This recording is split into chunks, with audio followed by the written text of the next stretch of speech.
Hello, everybody, and welcome to Boston BBB Online, your June 22nd edition here. I am joined by my gracious guest. What's going on, everybody? It's your local mid-level protagonist player, Aradad, back on the mic. Been a little bit of hiatus for me. Sorry about that one, guys. However, I can never get away from blazblue for too long, as much as I try. And believe me, I try. This game is like crack. A lot of us feel that way. I've felt that way as of late.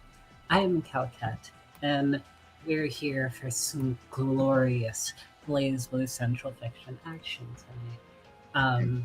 Especially after TNS, I'm sure a lot of players feel the itch coming. As such, we have a pretty large bracket relatively today.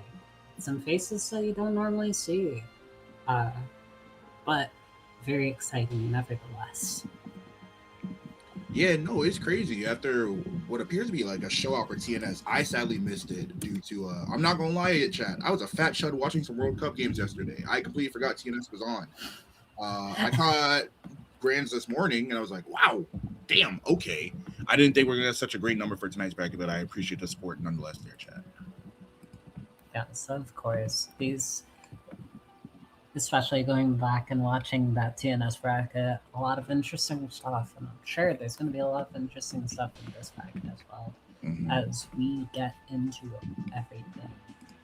We are currently waiting for two players, Deltarunner and Game Man. Deltarunner, I've seen them a lot more in the mini brackets as of late, rather than the BlazBlue brackets.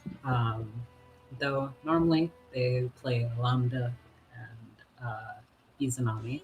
Game Man, though, known for playing a bit of a Sisyphusian character here with Bullet.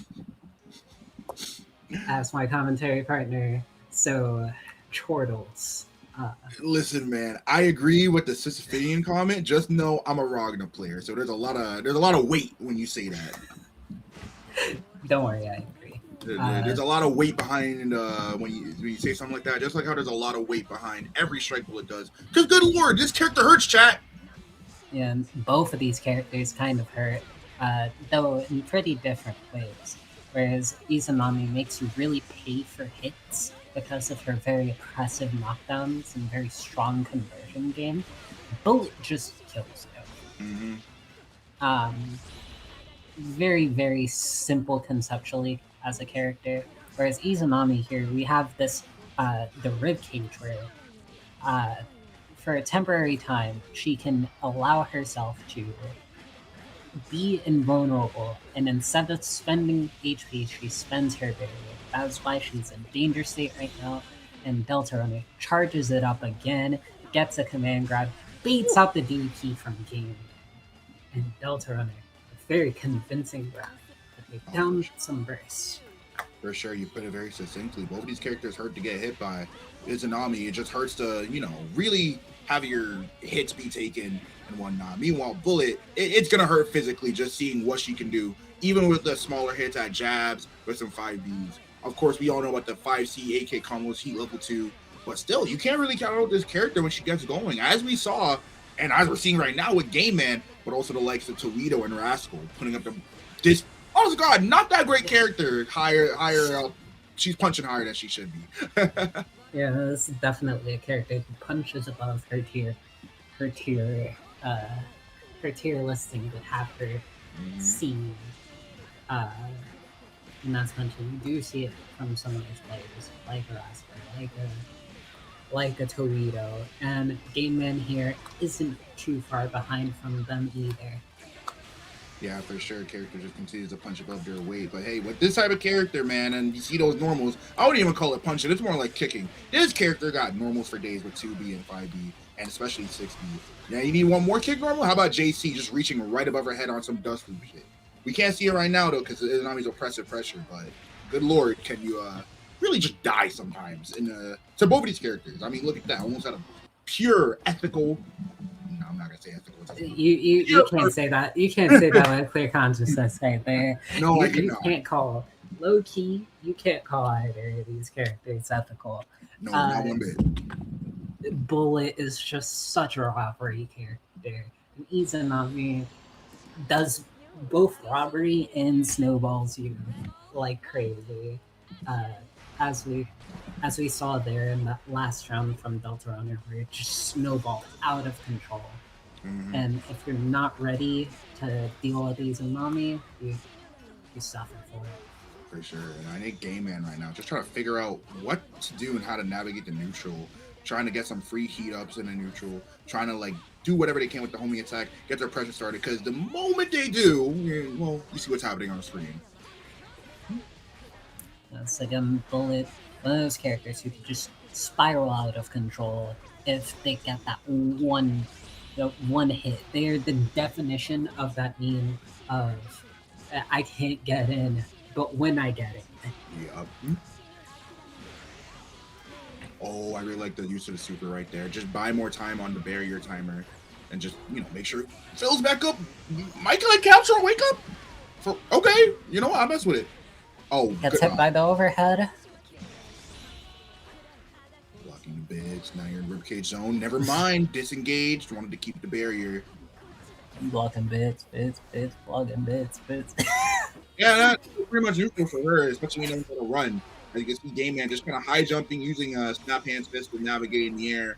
It's very hard when Deltarunner is just running away, knowing full well, like, wait, this character can't move. Yeah, a massive thing. Bullet has fairly limited movement, even though her normals are fairly normal. I suppose one could say in terms of range. Deltarunner just taking the, for lack of a better term, Justin Long approach of just playing lame as hell in the matchup. It works though. It works, and I get it. You don't want to get into the scrambles area with Bullet, even if you're Izanami and any hit for you converts into corner carry, Oki, and ribcage if your routing is correct. Getting to a scramble with a character like Bullet could just mean, oh, I just lost 4K because I pressed the button at the wrong time. Yes, for sure. So Deltarunner just opting to only going in when they know they have the opportunity there. And like that, catches Game Man for trying to get out. And with a very, very clean 2-0 from Deltarunner. They'll be moving on. Yeah, I mean, if I'm Game Man, it has to feel a little demoralizing knowing, like, hey, I just kind of got, like, gimped out. My character can't really move. They played the matchup in a very lame way. But to be honest, at the same time, you just got to look at that and go, like, all right, well, there's many ways I could adjust here. I think something I didn't see more of that I thought could help out was just a lot more of the use of snap hands, fist, and neutral, especially with Izanami sitting at the top of the screen. Ribcage is only invulnerable to strikes. And he never said nothing about grabs. Exactly. Just kind of hard though when Izanami is out here putting normals on top of you as you're trying to grab her. Additionally, we have some comments in the chat here. A little bit of praise for us, and then praise, bro. Stop blazing me, bro. Stream just started. We are less than 10 minutes into the stream. Y'all gotta chill out. Shouts out Massive Ego. He has a very massive ego. I don't know, something about the way he subtitled that. Shout out to Massive Ego. He has a very massive ego. I can. Also, I understand that it's very early in this bracket, but these players are obviously we see what happens on stream, but these players work tirelessly off stream as well. So as such, we can hit that exclamation point Maturino right there and see if we could get some of these players paid for a bit. Yeah, chat. We're all broke anime players, which is why we gotta share the love, Yeah, for sure. Be sure to cash in those codes while you can. They're literally free money. It's true. Here we have very surprising match. LukeSky, a player who's been showing up more and more. To my knowledge, they're originally a Persona player. Correct. Persona Fight Club is in their tag. I forget who they played in Persona, but coming over from that game into CF, they're actually like a newer Tsubaki on a stream, which is very crazy considering nobody plays Tsubaki. Yeah, it's like in the States, you kind of have just like Aka Thantis when he's not in purgatory, and now LukeSky. Yep. On the other side of the screen, we have a surprise returnee. Probably randomly got the urge to play the game, but we have here's Maddie on the other side of the screen here, just hitting them with the overhead right here. Big return, big Kokonoe player. Would also constantly also be seen in Purgatory Akin to Thantis, just more so like running that play events, running that playback. And shout out to Maddie. However, they're kind of just putting Bill to ass right now. With the cross up on the Super Ball. So very funny how Super Ball only accounts for its own scaling for around the first 2 hits. Yeah, that move is literally broken. If you ever felt like molding about Kokonoe and you said, oh, Super Bowl is broken, you are not wrong. It is just coded improperly. Yes, there's no, very little scaling, to my knowledge, on the rest of the Super Bowl after around the first 2 hits, which is why all the setups explicitly tried to get rid of the first 2 hits. Oh, he's gonna grab, trying to push Tsubaki straight into them. Now it's time to get the Oki. Oh my god, you can really see LukeSky get their ankles broken. That was crazy. LukeSky looking a little lost, but getting the throw here. Maybe trying to figure out something right here. Yeah, I mean, not exactly sitting at that too much of a depth. Oh, right as I said, that they eat a wake up super and the block burst. Yikes. Very unfortunate, but what do you do when you're in that kind of situation? I mean, yeah, that was close to a checkmate situation. I think Kokonoe known for putting you in those. Just a very, very scary situation to try and block in. And shout out to Maddie for having awareness to know, like, hey, this is gonna be a desperate burst coming up, and now I'm gonna bait it right here.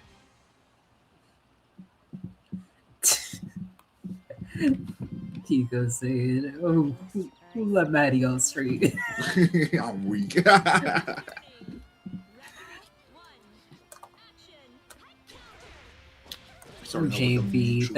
JB from Coco is practically a multi-board normal in the sense that if you get hit by it, you are in hit stun practically until you land.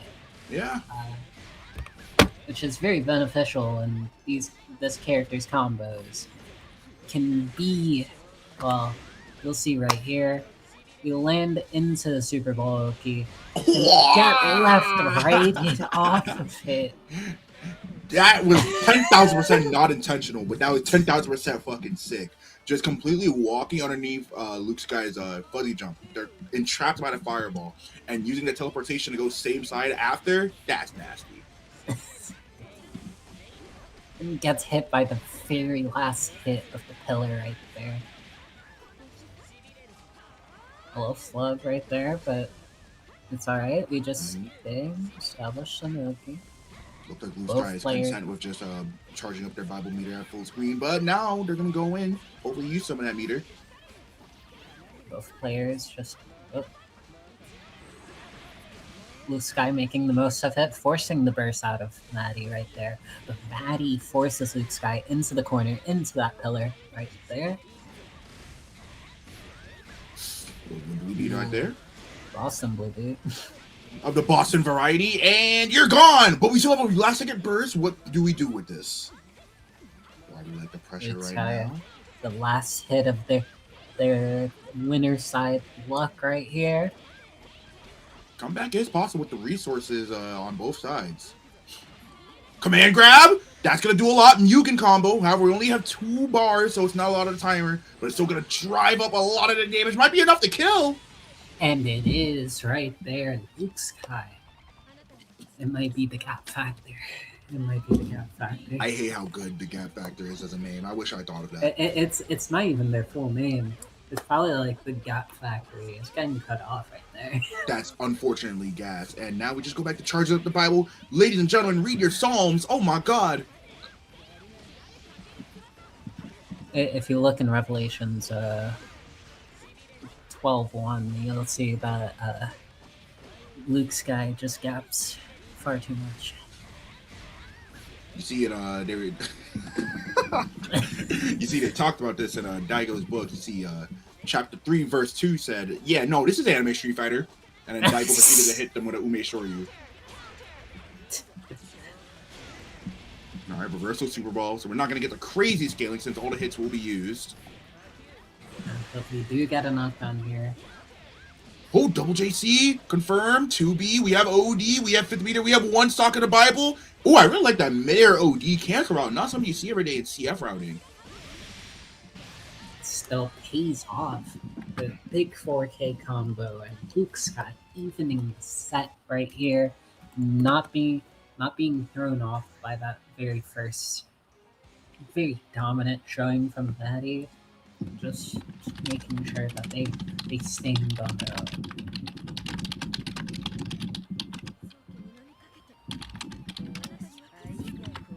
All right, here we go, game 3. First game 3 of the night, and it's already a second match. Like, come on, man. I love BlazBlue.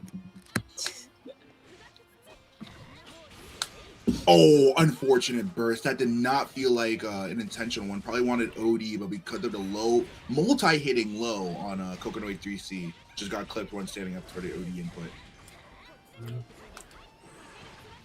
That dive kick cleared the fire. Okay, hold on. Maybe this is a gap factory, because what the hell? It might be the gap factory. It might be the gap NATO. Oh my god. And the 6B frame kill into meaty throw. LukeSky finding the rhythm now. Gets the DP. Does that work? And that works! I've never seen that in my life. That's actually crazy gap. All right. LukeSky. Oh my god. It might be the actual gap factory. They might have the gap factory. Good block on the overhead from LukeSky. And finds space out against Maddie. And despite Maddie's greatest efforts, LukeSky is a round away from taking this set. They're up on burst, arguably in the advantage state right here, but they're falling straight into Maddie's loving arms. Yeah, unfortunate part about Tsubaki's dive kick. It's not really a dive kick in normal sense. You cannot change the frame data on that. Almost always going to be minus double digits, if I remember correctly. Very much so, just offering a full punish there. Oh, unfortunately. We DP with the best of them, baby. See, that's what I'm talking about. Daigo chapter 3, verse 1. The will to win. This guy ready. He has the will to win. I love that LukeSky is using the gravity there in conjunction with the JB so that they could essentially fly past everything while still getting the resource right there. Yeah, very gracious way to go about it. Oh, caught the jab. And they lock out the burst, but it's drop. Oh my god. Well, I said drop, but I didn't finish what I was saying. It's a drop opportunity, chat. Alright, man. Alright, man. Hey, he took that opportunity and ran with the LukeSky, taking it 2-1 after being down 1-0. Pico just replies, bro. Tsubaki, like, hey man, maybe we need to have some hashtag conversation about this Tsubaki character. I've been saying for the longest time that character is essentially Kuragane Light. That if you're Kuragane Light, that means you're a pretty good character.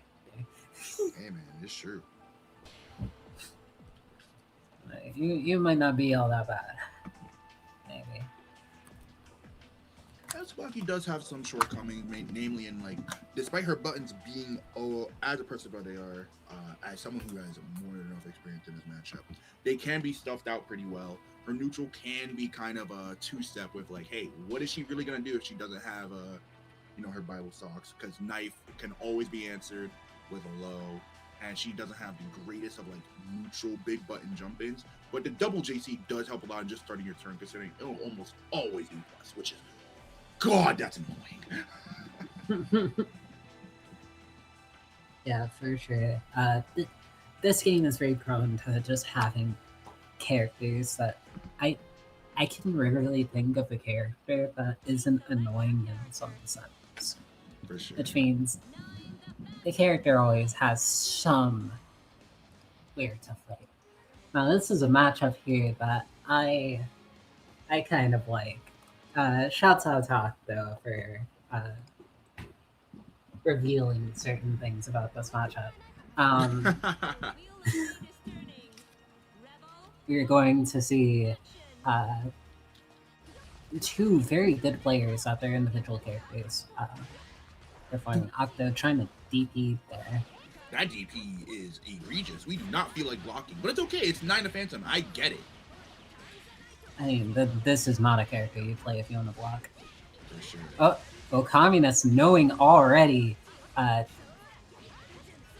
If you do not know, if 9 sets up the fairy and does her lariat, delay tech, you gotta punish. Just keep it simple.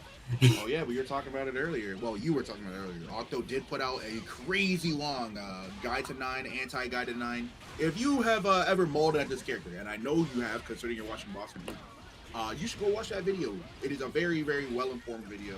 Very, very well made. Shout out to Octo for pushing this character to a limit I never thought I'd see in NA, not gonna lie. Yeah, and despite that, Octo, despite some little kerfuffles, perhaps just trying to see where Okammunist is, where their spirits may lie, able to pull out. They have a bit of a burst advantage here as well. And catches the jump from Octo right there. Also catches any escape right there with the 5 here. You're getting a basic knockdown. You don't need to go too crazy with your Oki here, considering as long as 9 does not have a stock, they do not have a DP. Yeah, for sure. And something I'm kind of taking note of right now, Okammunist is actually having a pretty good hit rate with these 2 Cs, which is kind of crazy considering how slow a button that is for 9, but I guess it's hitting so high that it's kind of messing with Octo's judgment of where to teleport in order to make it whiff. Yep. Yes, for sure. Very notably, my 2C, even though the frame that comes out on isn't the worst in the world, you get unblockables right here from Octo. Chat, this is why you gotta use. Oh my god, I almost shot my mic having to explain this matchup because I play it so goddamn much. Chat, this is why you use your resources and you block when. What? What? Why The fireball hit off screen. The fireball hit off screen. All right, Oh my I'm just gonna God. keep it short and simple. None of that would have happened if Okammunist saw the incoming set. Okay, well, shit, I'm just gonna fucking eat my words then. Nick, you got it, bro. You got it, broski. This is not a teaching moment. Clearly, you know more than me, considering they just read into the future and saw that burst coming. Good lord. A little reset right there from Octo. They set up the plant right there. Forces the jump to get the conversion right there. Don't lay tech on 9 in the corner. No! Don't lay tech! Okay, no, you get hit by the glitch overhead. It's all good. Alright, well, now we're back to my teaching moment. Chat room, if you're fighting 9 and you notice the combo is going to the corner, don't even think about late teching. I want you to immediate tech and just hold up, because 9 times out of 10, they're going to do an unblockable setup, and that is like pretty much auto-timed if you late tech. However, if you immediate tech, there's a little bit of a gap where you can jump to avoid the low, block the aerial, and then just hold down back on the way down. Do not do what I do sometimes and just get hit because you think you're out of there scot-free. Okammunist getting the little hit here. Bringing this down. We're gonna try to catch a roll. Ooh, that low mix-up was nasty. Another 2-on-4B. Keep it simple. Yeah, not to overcomplicate our OP against 9. Tries to go for the safe jump OS right there. Very, very neat. Keeps it simple. Just a very bulldozy run from Okammunist there.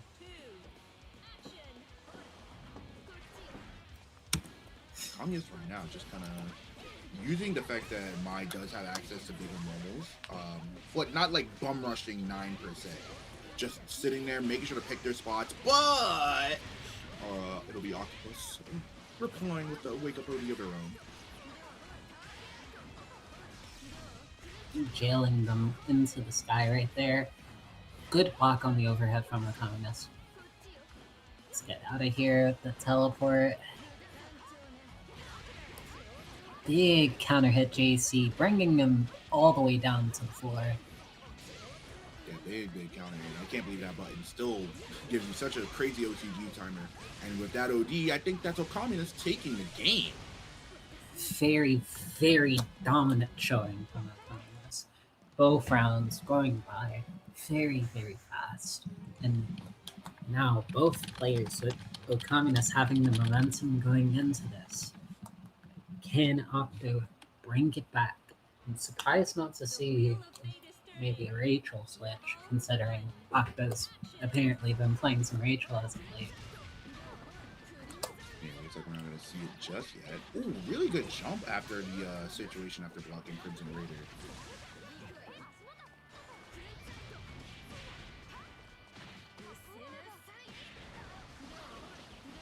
That is like, I haven't seen 9 do normal throw in so long. I'm not gonna lie. It is useful when there's all these overheads and stuff. Maybe some connection issues from I've never these two seen some players. connection issues. Yeah. Good lord. BlazBlue Central Fiction as just a tomato, I would say the greatest fighting game on planet Earth. Decimo, that is exactly what I was thinking. 9 players can throw. Yeah, I've never seen a 9 go for a strike throw. You don't pick that character to do strike throw. I mean, yeah. That connection be damned. What are you doing? When you are thinking of all the high lows and everything, you kind of just forget that throws exist in the first place. So I forgot her throw even had an animation. I saw her do the stomp towards the wall. I'm like, oh, is that her crush trigger? Oh, wait a second. no, her crush trigger. She does like a backwards like 180 kick.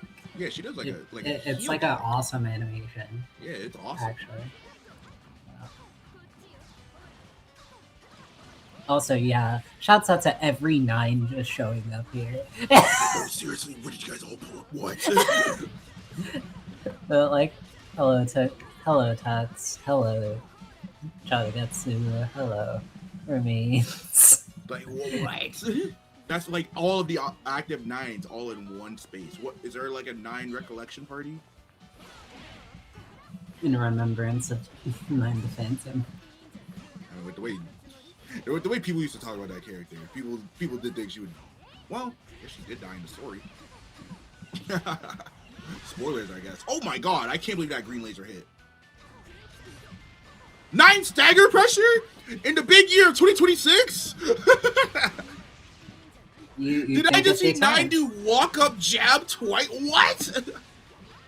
Dude, it's a matter of like getting rid of their expectations. Tries to throw right there, but Octo getting beat down. They might not have any time to use this OD here. Good. See, Trevor, Good what happens cancel. when you use a counter assault? What happens?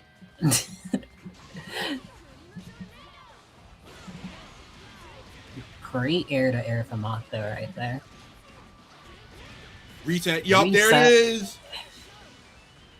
The old familiar, the good old PSN mix up from Octo to close it out. See, one of my favorite parts about the 9 matchup is realizing if you watch her combos and see anything different, because her combos are reliant on the last 3 buttons that she hits you with. If you see anything different, just know you should start stand blocking because they're probably gonna set up a rock. Yep. They're probably setting up some like funky mix up if it looks too different. No, 9 players have no reason to change their combos considering the powerful setups they have off their usual B&Bs and routing. So if you see something different, just know there's chicanery afoot. Also, Decimo called you Unk. Don't call me Unk Young Blood. What? You blow Unk? Unk? Sometimes it's fun to do other setups. Is it ever fun to do the spell that keeps you from jumping? Okay, yeah, I legitimately have to ask, is there any use to that spell? I There have yet to isn't. see I have yet to see a 9-player use that and actually make me think like, oh shit, I shouldn't jump anymore. Well, you can't jump. Well, I can't, yeah, you're right, I can't jump, but like, I'm not gonna lie, half the time I see it get set, I just start jumping like out of fun. Because what are they gonna do off of it? Convert? I never see any of them do it because it's just funny. If I see them do it, I know they just made a missing play. So I'm like, oh, time to punish. Like it says a lot that I don't even know the spell combination for it. I've memorized a decent amount of her spell combinations because I've tried playing her before. You do a 3K unblockable? Where is this mythical 3K unblockable? What? You're lying to me, Tux. You're lying to me. No way. I refuse to believe that.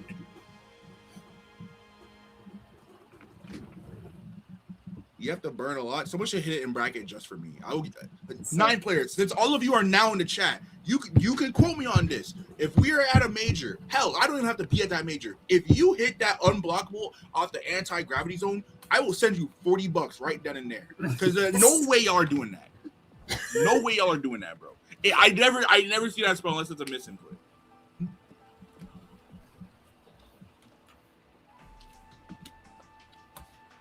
You guys are making boogeyman unblockable setups over there on that 9 character. That being said, speaking of 9, it appears we probably have some more 9 to come here. Getting back to the bracket, we have we won't be seeing this matchup, but off stream, Fuzzama versus Hakumen is happening. Ooh, that's a dangerous matchup right there. Yeah. And next up, we have Akin versus Remains. Oh, speaking of a dangerous matchup, Akin versus Remains, Naoto versus 9. Yeah, Remains is like, oops, 9 again. That's the kind of bracket this is today. Oops, all of 9. Did not think this was a 9 night. That is a very jumbling set of words to say. I'm not gonna say that. 9 night. 9 night. 9 night. 9 night. 9 night. I'm not doing it. God. 9 night. Go play. This, as you mentioned, a very dangerous matchup is how I would describe this. Shouts out to the Fent Lane progenitor. Oh, can I love you, bro? The Fent Lane progenitor. Hey, as someone who caught, listen, Master Vigo, if he's in the chat, he knows what we saw on our way to a house show one day, and it was crazy, man. Naoto is definitely a character who would cause me to Fentley with some of the stuff he gets away with. Let's see if Akin can do that tonight. However, in a matchup like this, we're going to see Naoto kind of be more controlled because, can't let you run too buck wild against a character that's all disjoints. Yeah, but again, this is one of those matchups where even though 9's massive normals are just flooding the screen, Kuragane is very, very effective at slingshotting himself at his opponent. Oh, got Club trying to get out of the situation. The fairy just so oppressive. And very much so trying to take a slower approach to try to get in. And like that, Akin gets in. This might be the one chance that they need. However, Remains just slightly behind. Gets a guard cancel. And misses the anti-air. Akin goes down that round. Remains is up one. That's one big reason you're seeing Akin trying to go for more 5Bs in neutral, especially against Teleport. 2C is just so vertically aligned, it's just very hard to make it actually land. Meanwhile, 5B, while also very vertical, has more of a horizontal hitbox than you think. Let's just say it, his crotch has a giant hitbox on 5B. It works more than you think, Chad. Trust me. If you start playing Naoto, you'll see. The D box. The D box, yes. The D Big throw from Akin right here in the corner. See how much damage they actually get off of this. Close breaking 4K off a throw. I love this Chud character. This character's broken. Now forcing the burst out. Oh, out of remains after your crush trigger. Very good positioning from remains right there. Just getting right to the tip of their normals right there. Very much so playing this slower game to prevent Akin from running wild. And of course, of course. This guy. Oh, I can't jump anymore. Reminding chat that 9 does have that spell. And look where it got him. Lost. He lost a round. It says a lot when that's like the one spell they didn't put in BB tag. like the only ones they didn't put was like there was one where she has a skull and that one. Oh yeah. I might be missing another one, but I'm pretty sure it's just those two. Very wonderful OD coming out for remains right now. Here we go. He's setting up the hailstorm.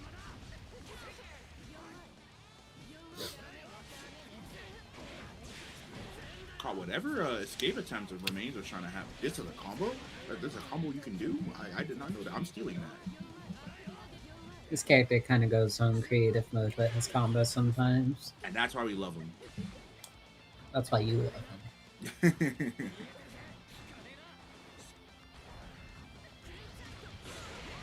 Oh. Tries to run under, remains too ready for it though.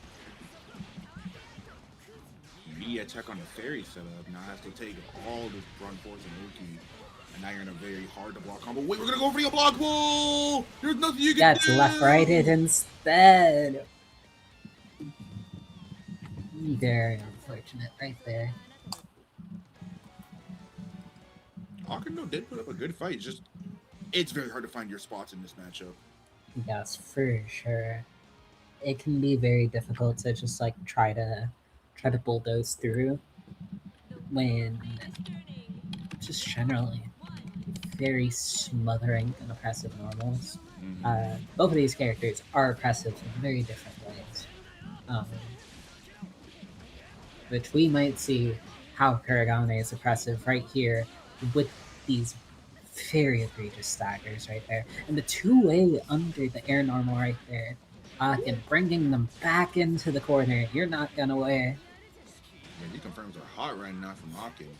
Now, 9 getting the burst, which means now back to neutral. It happened again. That 2A was so woke, it brought me back to 2015. That's crazy, man.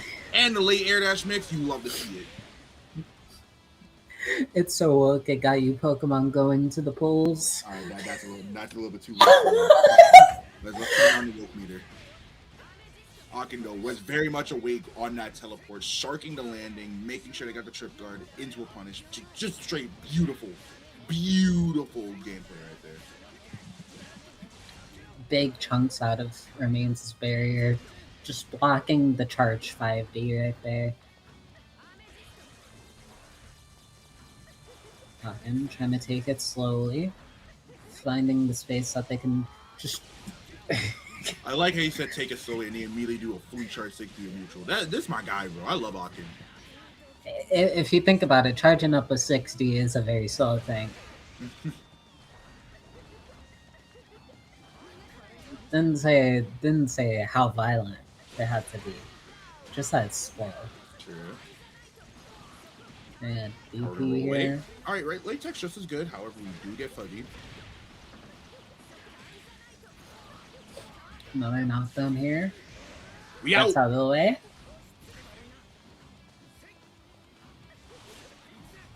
That's out of the fairy's way.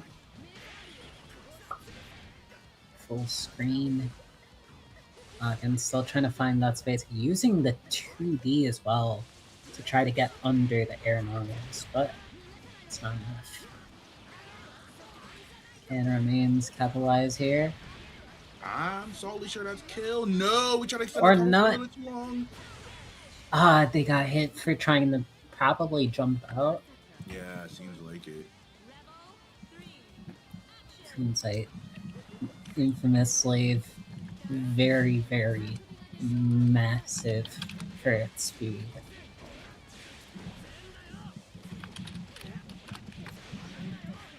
Corner wheel, 3.4K on your head with a simple throw as well, meaty throw. That 6D was violent. You can tell the hatred in that 6D. Even if it didn't hit, you can sense some things in the way players press their buttons. Because you got bursted on, you immediately woke up and pressed 6D. Yeah, you want this motherfucker gone. Ooh. Say, give me a hand. Give me a hug. Give Big Sis a hug, Nine says. That's crazy. Maybe not to carry on it, but Soliloquy, yeah, she's definitely doing that.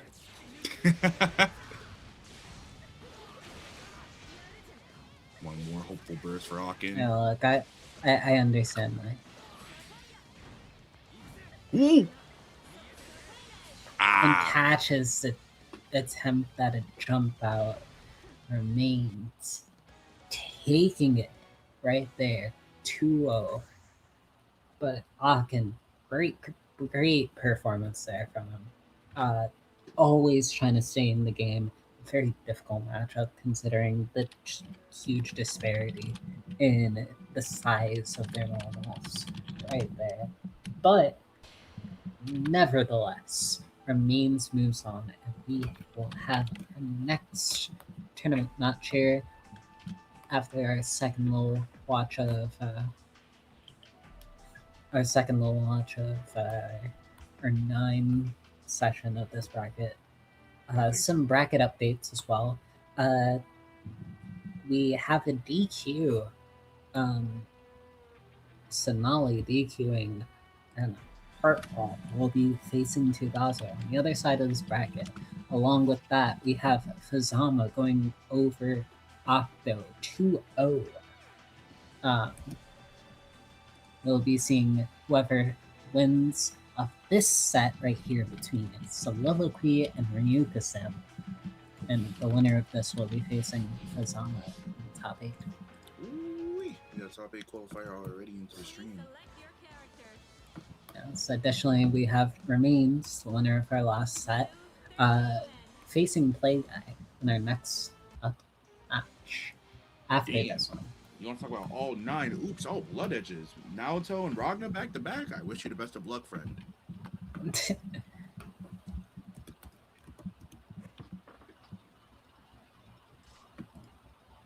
Oh, wow. I love this PC port. Thank you, Shinizak!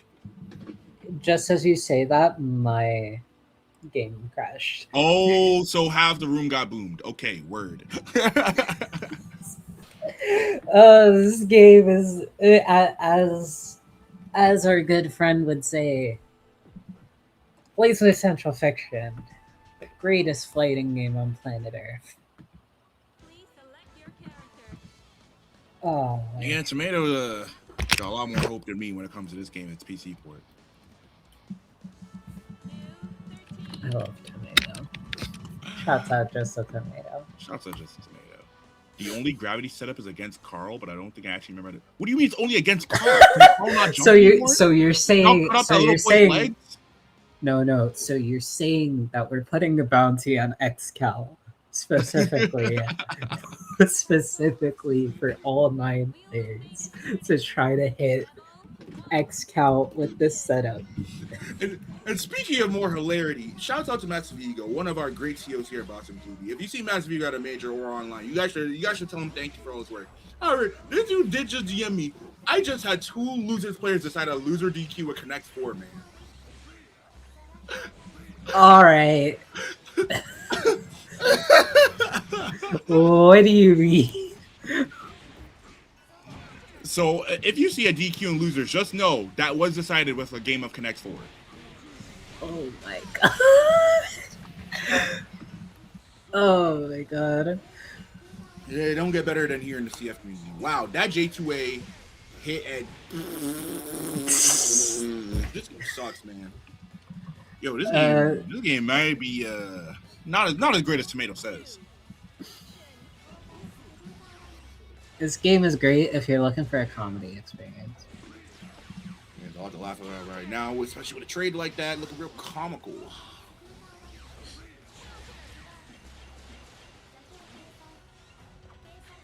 So we're just trying to make the pace of this game right here. Of course, Hakumen's one of those kinds of characters who could just disrupt a pace entirely. I know Nu can control when that giant sword goes off after she sets the portal. However, it is really funny to envision just a drive-by like sword coming right at Hakumen during that combo. I don't know, that made me chuckle. It just came out of nowhere. I completely forgot it was there. I'm like, oh, the drive-by. That's what I'm calling that move now, the drive-by. Just say, but you know. Yeah, just neum.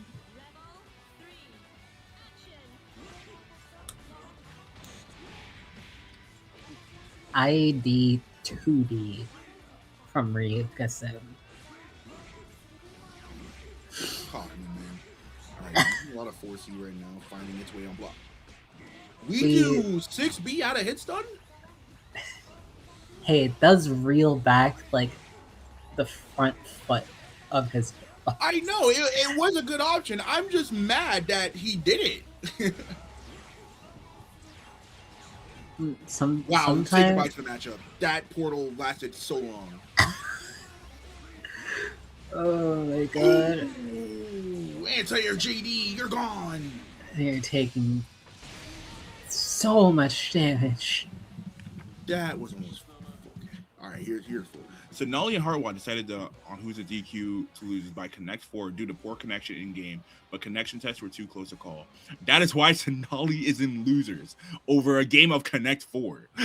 Oh, I thought it was just like, okay, you know, Sonali, you know, sometimes they get a little, like, they might be having like a bad session or whatever, and it just might not be the vibe. But nope. Connect 4, bro. Hop on. Connect 4, bro. It is so different after playing Lambda, seeing some of like what Nu has to deal with. Because what do you mean like 3C counter hit doesn't leave them like an untech? Nope. God, this character sucks. And Soliloquy still perseveres. Shout out to them. They've been doing numbers with this character. Don't know how to do it. Happy Pride Month, Soliloquy. True, they do always put it on binary flag colors. Maybe that's what gives them the strength. It takes so much damage. Speaking of strength, 5.3 from Ryuka-sim right there. Very queer-phobic combo from Hakumen right there. To be fair, dude, have you seen how Hakumen speaks in the story? True. He literally is the only person to use like certain slurs. Like he just calls Jubei and like oh my god, Jubei Makoto and yeah, he calls them Grimalkin. Yeah. Which is so crazy. And he's like the only person to do that. Like, when did Jin learn how to do all that? What about putting on that suit makes him so racist?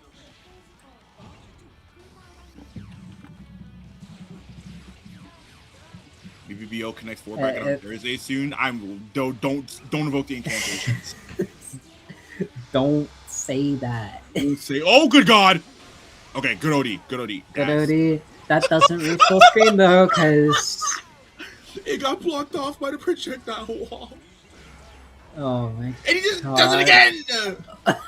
What do you do if you're Soliloquy besides gap? Oh, well, never mind. They just gapped again. Okay, word. That's all we do. All we do is gap. Soliloquy right there. Evening up this set as we go into our next game of this set right here. Soliloquy changing their comment for once. It's no longer his zoner prank gone wild. I didn't even notice that. It is now like a chili challenge. I don't want chili. I blame you. someone should buy me chili. Jay, you guys heard the lady. You don't want to be misogynistic, do you? That's crazy. That's crazy. You guys want to show chivalry is still alive in 2026? Someone go buy her some chili. That's crazy. Buy Soliloquy some chili. True. You wouldn't want to be. You wouldn't Oh, want to great be. Scott! Oh, Okay. great on Soliloquy having enough meter right there. Oh, goodbye. Big damage. Oh my god. Yeah, there's still more to this combo. If Ryugusen didn't drop that, there was so much more to that combo. They didn't have too much meter left. Oh, true. Oh, we are heavy Had to looking for that beat the verse. verse. On round 1? Well, you know, Ryugusen's a master at baiting. Don't say that. Don't say that. Not on my stream. Not on my stream, man. It's No. your stream? No. Don't say that, man.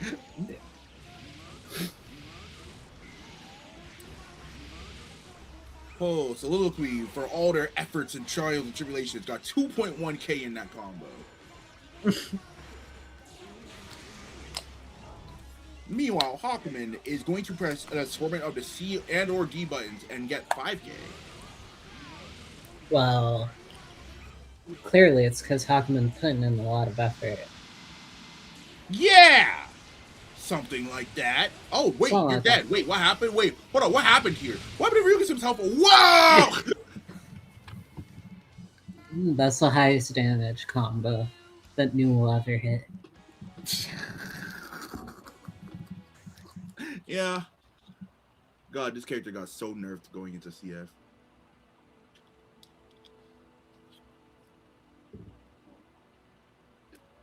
But like I said, Soliloquy moves on. They persevere. They don't complain. They just grind.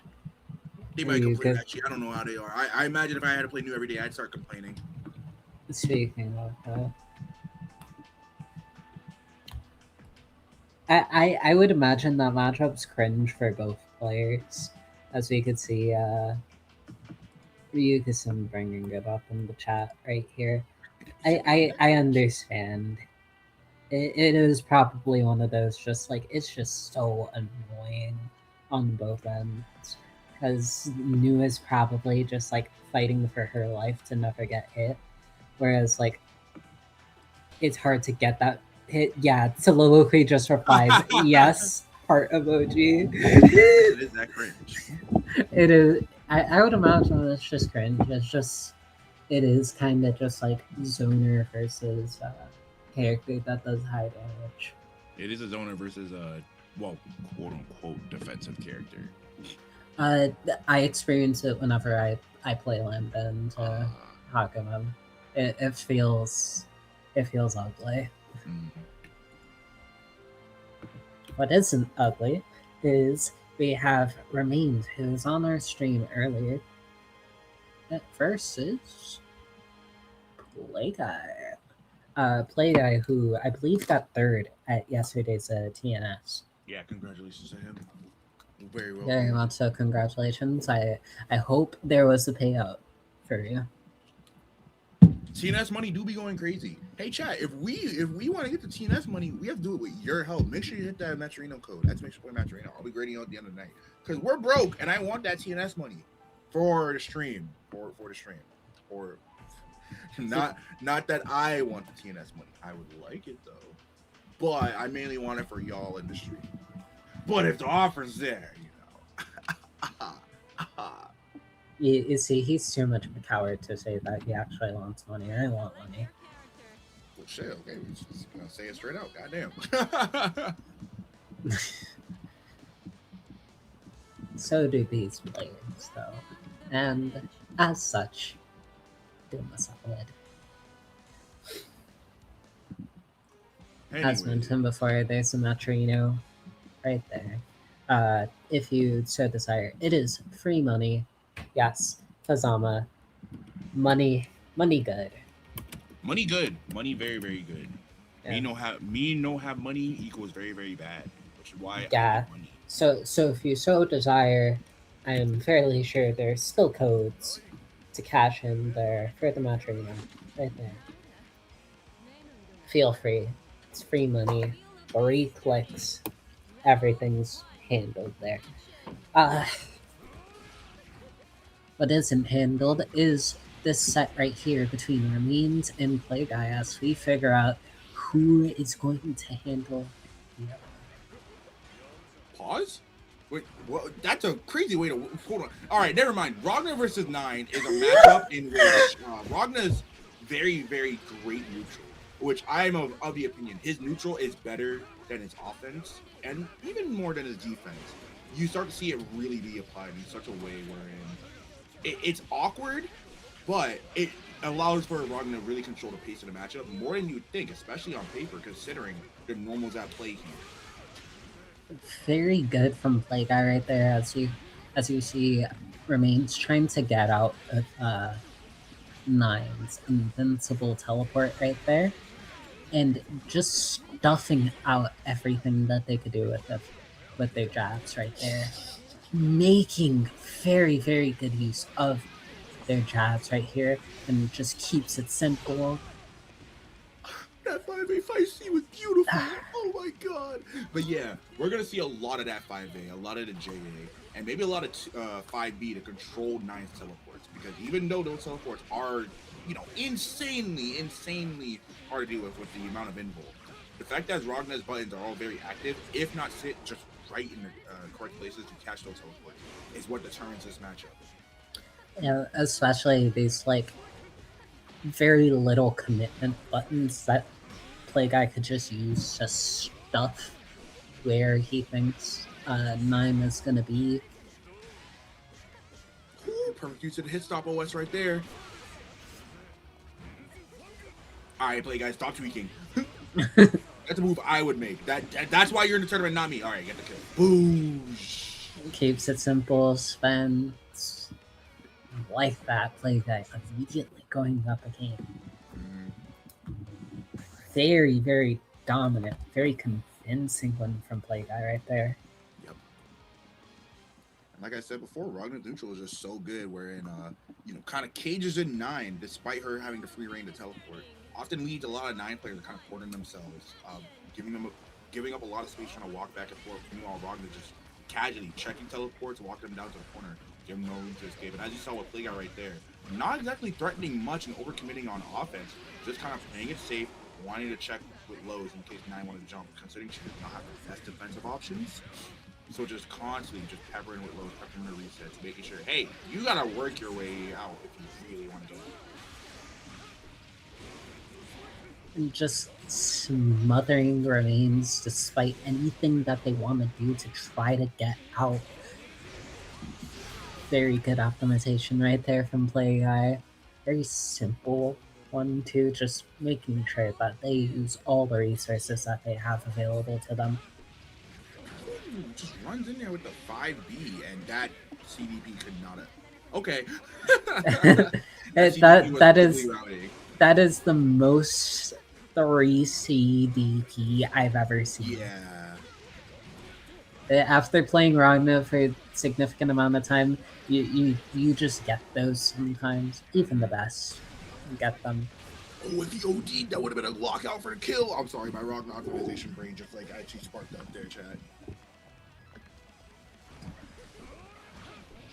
Oh, just right outside the range for 6B.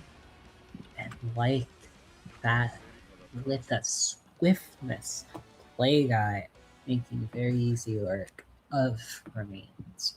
It says a lot considering how Remains was having this neck and neck set with Akin, and then Plagueye just says, you know what, screw it. I mean, it is that difference in the blood edges where we saw, Naoto get all these crazy explosive combos once they got their chance, but Ragna just had such a great control of the neutral and the pace. I like to call it 9's IAD when they do like a load around teleport. That's so hard for Naoto to cover in comparison to Ragna, where Ragna just presses 5A, but Naoto has to do like a slightly earlier than usual 5B, has to shark the landing with 2A, which might not even work because they're so low to the ground, and now the normal just might hit anyways.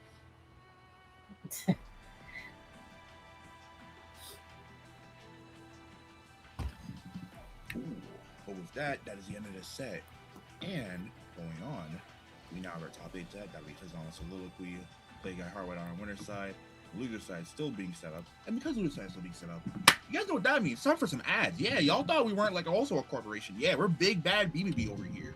That doesn't make any a literal sense. A literal sense? I don't know. I'm yapping. Ad time. As for what you are tuned into, our Boston Blue Weekly, where we have BlazBlue Central Fiction, Accent Core tomorrow, and Under Night 2, all at the same time, same channel, you know it. And we do this every week, twice weekly. As such, maybe if you didn't have the opportunity to tune in this time, tune in next week. We'll always be here until the heat death of the universe. We have Boston Blue. Yeah, man, probably. It's very hard to drop our games. If you want to watch, if you want to join, we're gonna be here. If the sun don't shine, it don't matter. We gonna be here playing CF.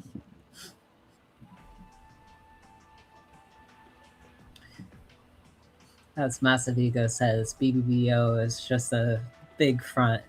Is a front by big BBB to get you to go to beach episode. And speaking of beach episode, ladies and gentlemen, we have the premiere event in the summer for Massachusetts fighting game community events.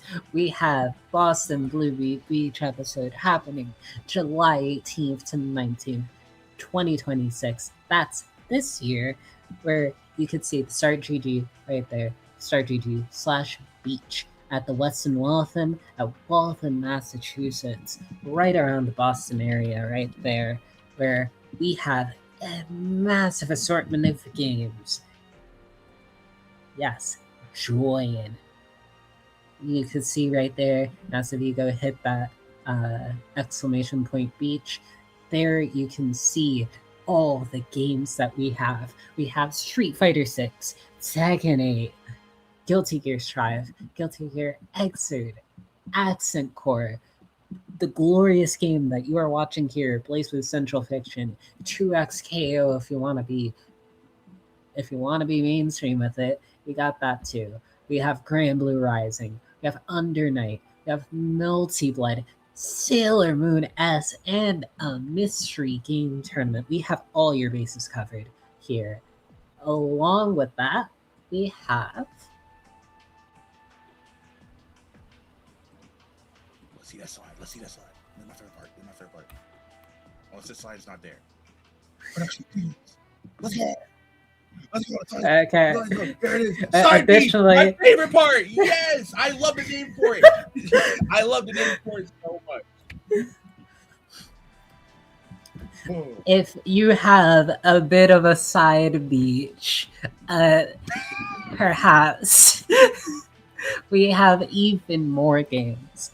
If you're looking to enter VSAB at EVO, feel free to get your preparation. Not even preparation. Keep playing some VSAV over here. We have Third Strike. We have Persona. We have KOF, Virtual Fighter, Heatwave, Fatal Fury, which was the main game last time.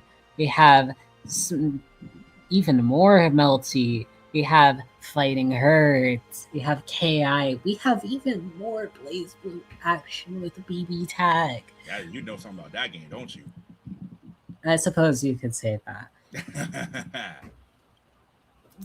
Needless to say, a vast array of games, all available for you at Boston Blue Beach. So if you are in the tri-state area, if you are in the New England area, we got a side beach for you.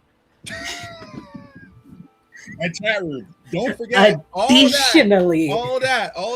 If you want, say you're not in a fighting game mood, that Friday we will have it. I know y'all gonna love this considering we're in the FGC and it's the anime party of FGC. Uma Musume bracket on Friday. I don't know if the stream has a slide for that, but you know it is there. It does. There it is! Woo! Horse girls, baby! Yeah! Also, I will be there, and I will be an Uma. So if you want to see an Uma in real time, Hey, man, I don't know what more. Hashtag Uma Musume Pretty Derby at Beach episode. The Horse Girls will be real at Beach episode. I confirmed it. She confirmed it. You guys are not going to be allowed to see it unless you join in today. To be specific, we are going to have a sprint course. If you're so inclined, we have Nakayama Turf at 1,200 meters. It's a right-handed course if you so desire. If you want to start prepping it, it is literally the Leo Cup that is happening at that point in time. So if you play Uma Musume, it will naturally happen that you will have a horse ready for this. So she's a grinder, guys. Trust her opinion. She's an Uma IRL. I've seen her. I've seen the horse. I've seen the horse ears. They're like, don't let her get away scot-free with this one. Additionally, we have XQXL at the Durham Convention Center, October 10th and 4th. As you can see there, we have the registration. It is live and ready to go. Just plug in that link. There's the QR code as well. The Twitter, if you so desire. There's going to be all the staples, the same stuff that's going to be at each episode is going to be there as well. Shout out to the boys down in XUXL, down in that Carolina scene. Very, very like amazing things are happening all over this the region when it comes to just more and more regionals, majors popping up all over. Beach episode is one of many, and the many will expand. XUXL, one of them, and I hope to show more and more support to all these regionals starting out.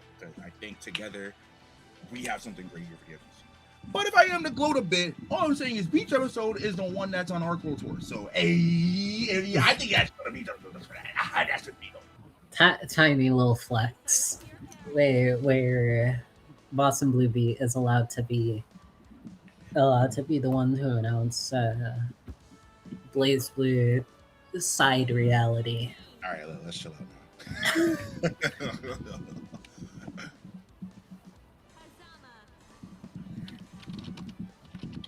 As we chill, as Aerodot so said, we have some Soliloquy versus Fuzzama going into this. A bit of a minor variant of, at this point, I would say a variant of a classic at this point. A very common matchup that we see here on our streams. See it play out one more time. Soliloquy versus Fuzzama, New versus Hazama. God, I hate how every Hazama player always has Hazama in their name. It makes it very hard to commentate, y'all. I guess Chain is like an exception. True. That is a player that comes to mind that doesn't have the green man somewhere in their name. Oh, I guess also Euchre, but they don't play anymore, so they don't count. Oh, yeah. Shout out to the Euchre Sentai Force that happened, was it last year? World Super Championship? There's like red Euchre, yellow Euchre, black Euchre. There's a lot of them. Those Euchre. There's Euchre. That was a nasty confirm. Very great confirm from Fuzzama right there. The meter cooldown! Oh my god, the meter cooldown was so... Ooh, this character's so broken. Imagine just being able to casually double super and scaling comes back to you. You get to relive the good old days that you used to have right there. That works! I forgot that super works on projectiles because no Hazama player ever does that. But this character can still do that. The freedom of Blazing Central Fiction is so great and vast. I could never stop playing this game. But why is Hazama allowed to do that? Green men must be allowed to do that.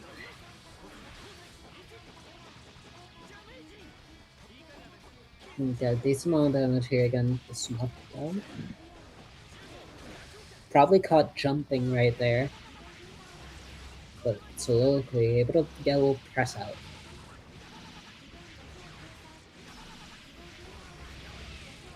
I love newcomers. They look like the same like 4 moves over and over until you realize it's actually the same 5 moves.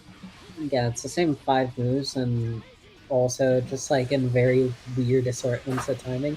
A very great OD from Soliloquy right there. You're gonna take so much damage here. The rare high damage new combo. Pouring on about 5k flat, 5.2. There we go. Into Oki, however, Hazama, just one of those characters that could sometimes just look at. I suppose Fuzzama wasn't in the super right there, but as mentioned, Hazama is just one of those characters where if you are not perfect with the way that you apply your Oki or apply your pressure, he could just jump and zip his way out. And we saw that right there at the end.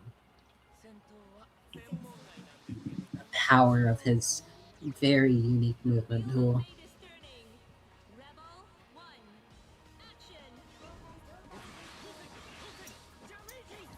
Speaking of unique movement tools, Jamasian whiff into that not having any recovery is so absurd, but it's a really cool use of like Cosmo's movement and kind of plays into the chain conservation mini-game that Cosmo can play. Wherein, hey, you make contact with a chain. You don't have to use the chain option. You don't have to take up that chain stop. So you use Jamasian with that move and get back to moving around the neutral.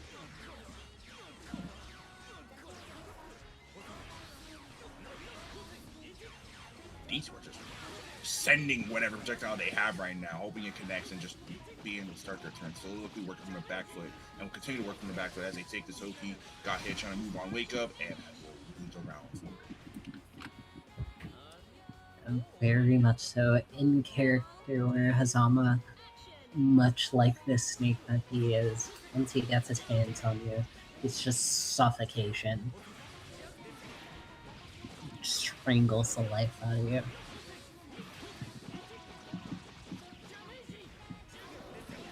And still caught the roll attempt. Not exactly a full punish, but still just managing to keep Landa in control.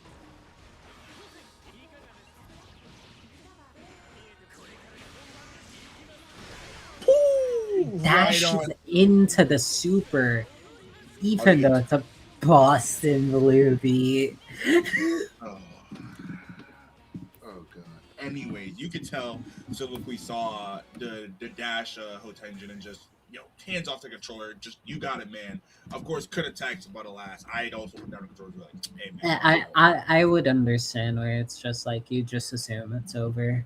Mm-hmm. That's a combo that Fuzzama doesn't normally drop. That was a rare case where they could have got out. Yeah, Sanidi was just Gil's just a little late. That was all. Yep. It happens. Even the best can flub. These things do indeed happen, as one would say.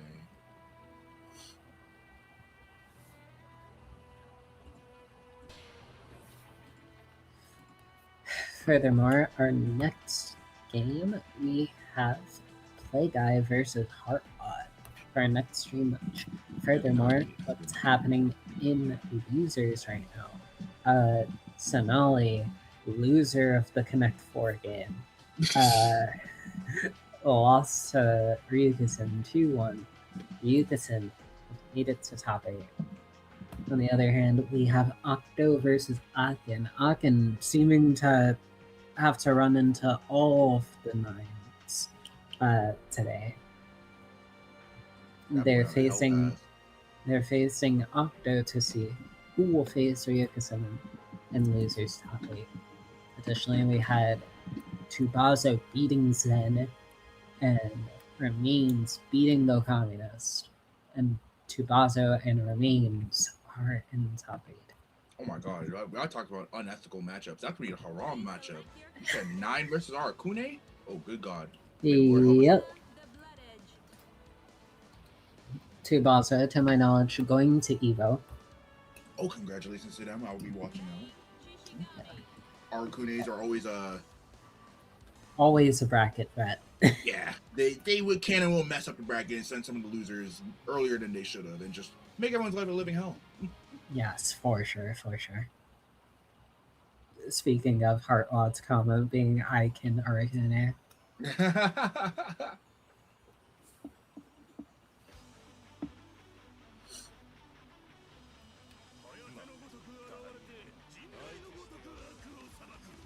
I know we have Play Guy versus Heartwad going into this.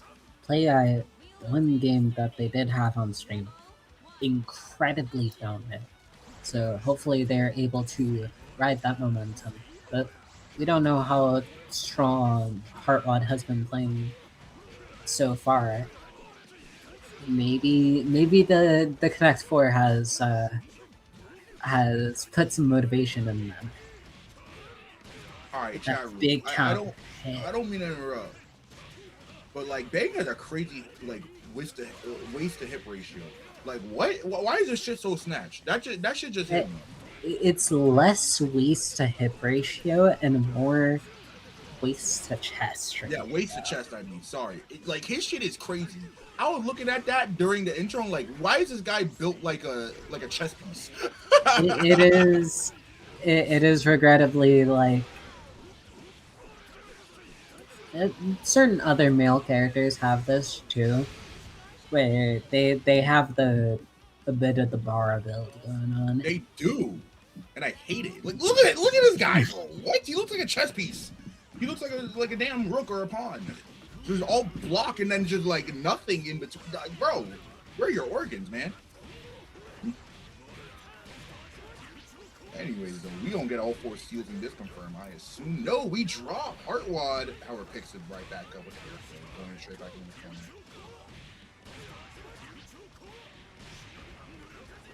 Time for the nail storm. Great blocks from Play Guy right there, but it's not enough, and Heartwad gets the perfect going into this next round. Yeah, both perfect. players have burst going into this. Oh, beautiful confirm with that 5A in the last second scenario. It was scramble and still had the wherewithal to just pick that up. Really good. That air throw hit? Excuse me? Man, you can really tell this game is based off old Guilty Gear sometimes. Alright, that's all 4 seals. Bang is now 1 step closer to the win condition.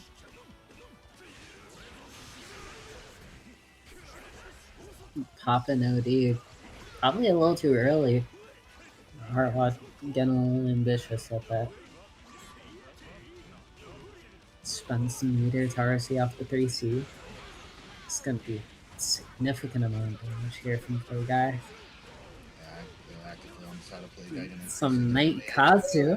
What? Hey, no, what a drop. Oh, yeah, I'd burst that too. Yeah. Heartwad getting their burst back because of active flow right there, along with their low health. It just makes it a certified recipe to get your burst back, especially when you take the slower pace where both players are playing at. Oh, wow. Not having the opportunity to burst as Play Guy just immediately goes into super and takes game 1. Hitting on the like tippity top of that JC. What a normal, by the way. I love JC. JC is a stellar. Yeah. Ooh, wow. It's weird when I see Bang willingly not go for Shukugeki when he has 4 seals in mirror, and then I remember that is because I'm a Sonar player. Fair enough. These guys simple crush converting off and jump in. 3.4k for your troubles. And a meaty throw. A little flood, but it's all good. And then get a big counter hit 2D off of this. Yeah, can't go for exactly as craziest route because they already buffered that spike, but still good grip damage. I hate that I've learned some of Ragna's optimals. I hate that one of the best combos there is 2D 6D. It sucks. It sucks. And the big 5B catches Heartwad, likely trying to jump out. Another stellar JC, gonna force the burst out of Heartwad. Big resource for Bengalese.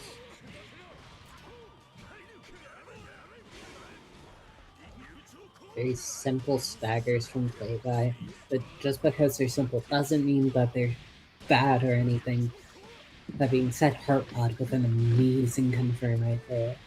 Invisible, essentially around an invisible 2.5k because of the poison of the kunai right there. Ooh, 60 finds it smart. I'm actually very surprised it did. Like I do, simple conversion to 5k, not exactly too much.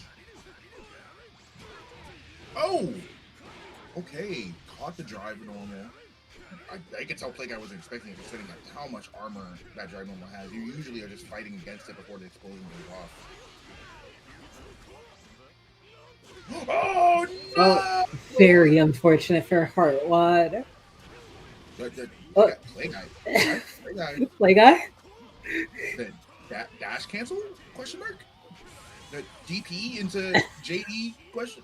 Never mind. A1.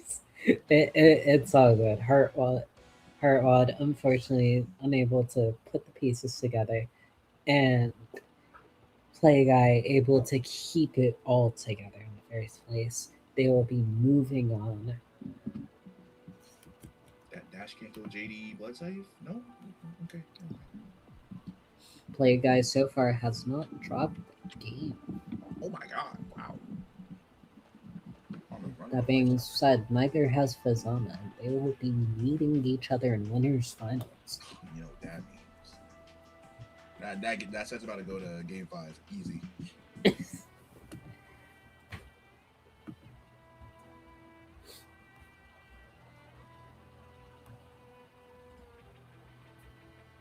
Which means the next match we should go into losers now. I think loser side top 8 is just about done being set up. It'll be Ryukasim, Octopus, and Tsubaki remains. I don't know which one we're going to see first. It looks like Ryukasim and Octopus. The Nines are back in full action.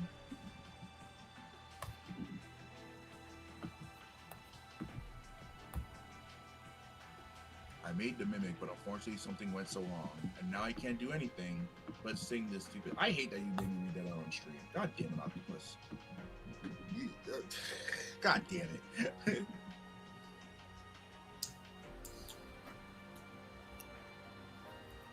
Yeah, and I'm the idiot who falls for the stupid trap. Yeah, whatever. Something like that. Anyway, so we have these two players going straight into it. We have Ryukasim versus Octo.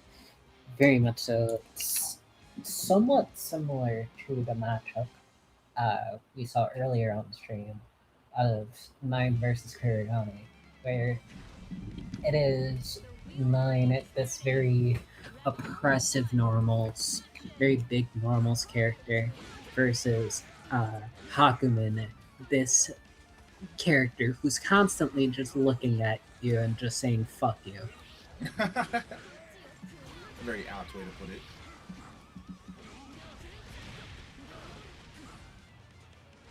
That being said, Hakumen's slower movement could prove to be an issue against 9 here. If that is the color that I think it is, shout out Octo with the Beatrice. Yes. That being said, the Golden Witch isn't enough here, as Ryukasim gets the air though and cashes out to get the round over Octo. Oh wow, very surprised that 4C hit. Don't have the market time to convert off it though, but damage is so damage nonetheless. There we go. Oh, I suppose we did not get this one done. Very importantly, 9 can only sit back and toss normals so much, considering that unlike Kurigane, Hakumen does have very readily accessible. Oh, just missed it. If you're unaware, you can high jump to get out of Yukikaze's hitbox.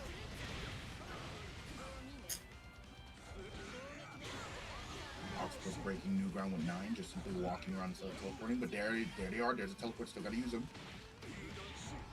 And just lands into Ryukasim's arms. We have insane levels of burst thirst right now from Ryukasim. And gets punished for trying to OD. Just keeps it simple right here. Octo. Good lord. I agree. Alright, man. Chat, do you agree? I think we more than agree. Probably more than either of us can say on stream. That's for damn sure. Well, Octopus is taking so much damage just trying to escape Hakumen right now. Already close to about like 40% life.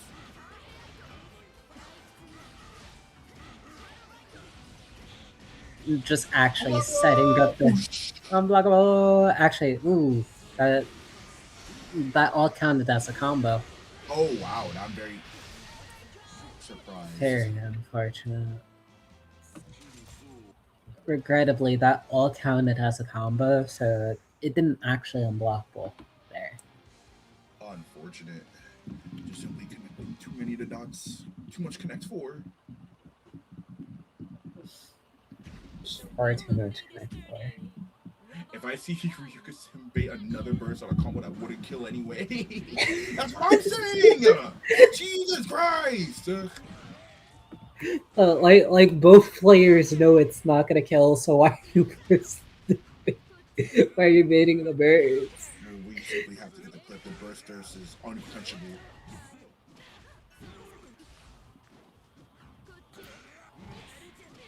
TC 6A.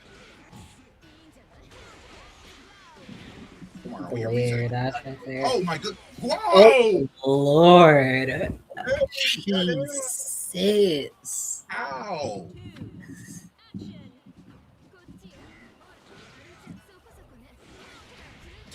Mark no confirm no. Boom boom. Kunzai combo.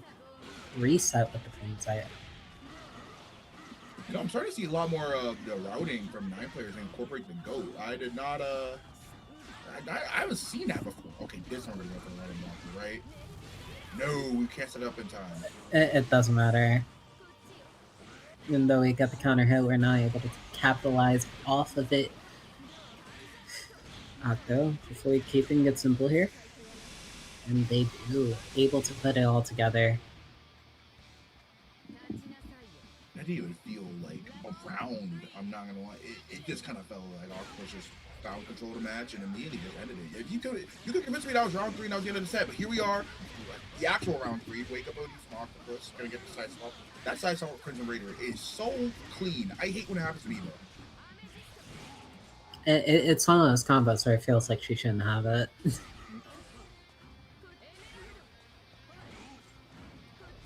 And now these two players just trying to find space.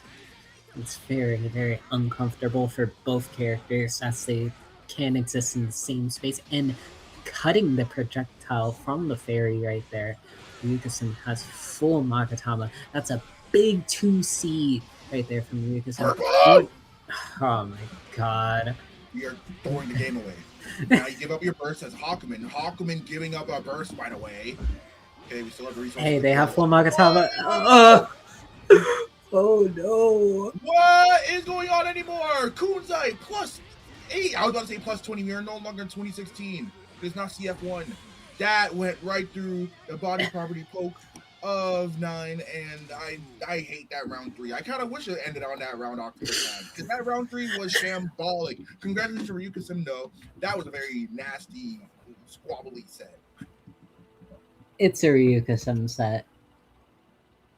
I mean, that complimentary is kind of just the nature of how he goes about playing the game. That creates a lot of these explosive situations. With that, Ryukasim will be moving on, and they will be waiting to face Heartwad in losers quarterfinals. Our next game, we have Tsubaki versus Remains, so we have even more 9 action. God, it's all haram. It's all haram. It's all haram.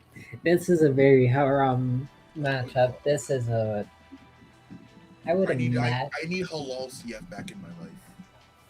dude. You say halal, and all I can think of is like this really, really awesome halal fast food spot near me. So It so is you won't give me some, right? amazing. It is amazing. If anyone comes over to New York, tell me, I will show you where this is. It is like on 167th Street in the Bronx. It is amazing. Hey, chat. You guys know how she said someone should get her food early on stream? Now's the chance. This is a giant hit window in like an RPG. The worst halal spot is Jesus in yellow text, while the rest of the text box is in white text. And you This want is to know what else is in the yellow ridiculous. text? Exclamation point Matcherino. That's a big one. If you want to increase your social link with me, I think you guys should claim those Matcherino codes.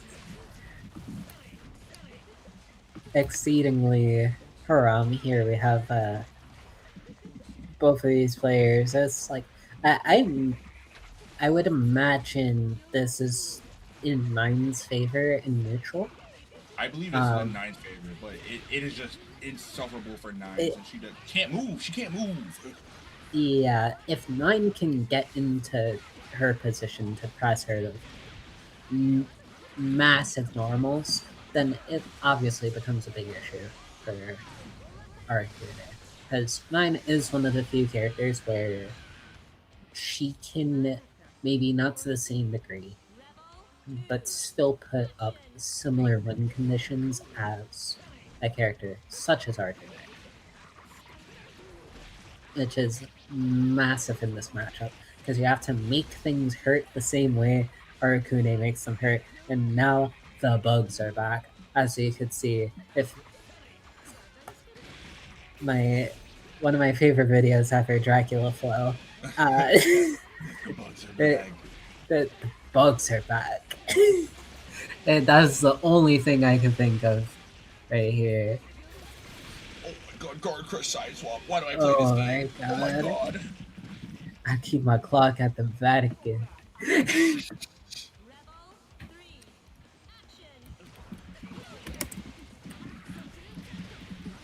Oh man. The bugs are back with me when I played Bug Fables.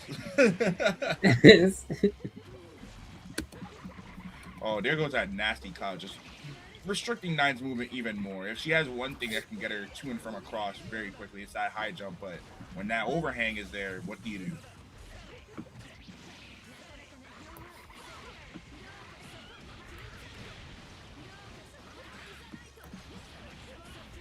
Ooh, wow. And just falls with the low right there.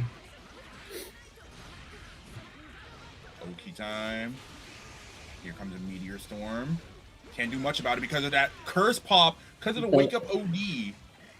The bugs are back. This shit ain't nothing to me, man. This shit ain't nothing to me, man. This shit ain't nothing to remains as they take game one.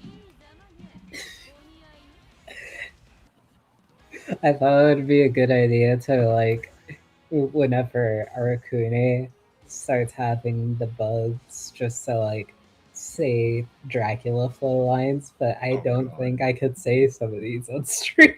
No, you cannot. We are not trying to get Bowser to be banned right now. If you haven't seen the Dracula flow videos, just watch them. They're amazing. Game one. We'll be taking my remains as we move on. Remains trying to find that space again, DPing Tsubaki off of them. Oh, there's a tracking cloud. Hey, yeah, what does Nine do? What do you do, man? You just try to get out the way, but that's just barely finding space with the. That bayonet fist was gone away. Shout out to the one who calls it bayonet fist, right? You know, witches, fists, all that. Oh, goodbye. It's time. The bugs are back. The bugs are back. So left on the first timer. Nine got teleport right on through. Tsubaki finding the mark though.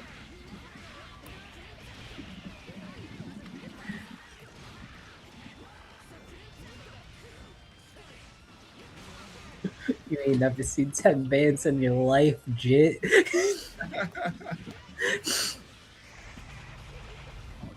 Ooh, getting out of the way before the bugs return yet again. It doesn't matter. Tries to DP, but it's just far too much.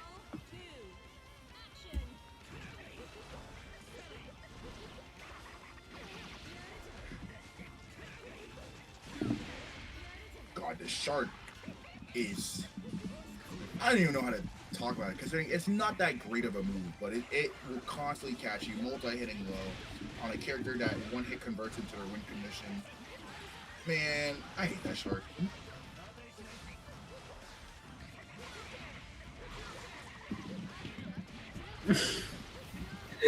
Very funny interaction just happened in chat. You can have a what? You're gonna have a what?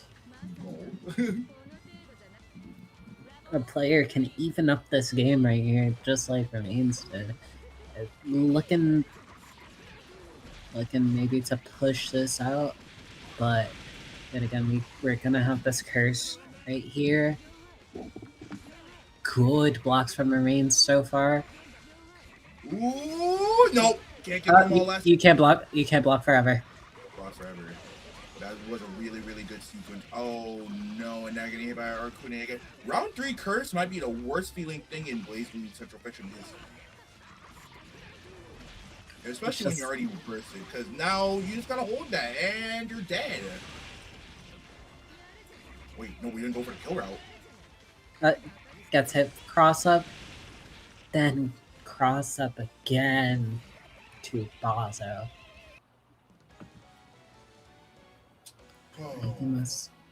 Making this even to Bazo. I would now like to shout out Spooky Bus, who succinctly put Arcune best. When I'm in curse, I can hit left and right and it becomes a mix-up. Octopus saying what will Jogetsu do against purple during Hakumen? I thought so. That made me drop my mic. Oh no. I thought so. Oh my god. I thought so is so crazy. Oh my god. So what you're saying is if we can mess up the US's like visa interviews and make them like rational, we stream a 1st to 5 between Jogetsu and Riketsu. Dear God. I can imagine the scenes. No, Blue Beat! Yeah, that's the 4th Boston Blue Beat we've had tonight. You guys gotta hold the A button, man. It's a little too much work. Oh my god, you guys are lazy bones. Yeah, you gotta press it intermittently so that when you tap, you're just like ready to mash. Oh my god. Alright, here comes the overhang. That's the blazblue player way.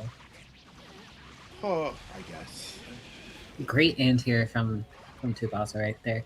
Getting the combo within the cloud so they just frag up the curse super fast. Inadvertently made a big scramble for themselves, but it's okay. No one ever blocks overhead. I don't even block it. Curse is so damn impressive. And you're dead. No meter required. All we needed was the bugs and the homeboys.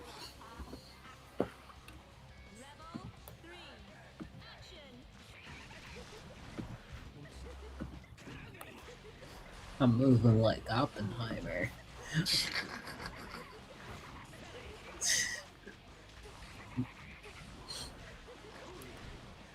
This is unbelievably haram. There's nothing happening. But yet, if something does happen, both players just get to their win condition. HF1 remains. Hellfang 1 remains. Has gotten the first hit. Will be forced to burst. So Tsubaki 1989. Pretty good year, by the way. Pretty good year. I like 1989. That is a big meteor storm. However, nothing's gonna happen though. Nothing ever happens. It's nothing but haram. Where's the halal? Where's Ragna? Ragna's not halal at all. That's the black beast. He's really a demon. That's very haram, in fact. However, it's ethical. It's ethical haram.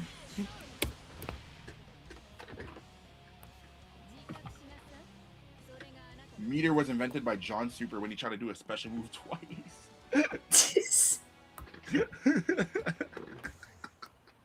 Yeah. Oh my god. I don't like that.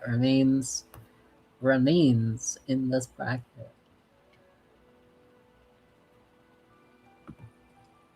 Oh god. I could tell you like speed based. Oh. There's just so much that went on in that set, but so much of nothing as well. Because like you could tell both players were just jockeying to not get hit. How do I say this? Both players were trying to hit each other, but they were trying to not get hit way more than they were trying to hit each other. If there was a way to go to draw in that matchup, I think those two players would have gone for it. And that's not the same thing to knock on those two players. I think they played amazingly.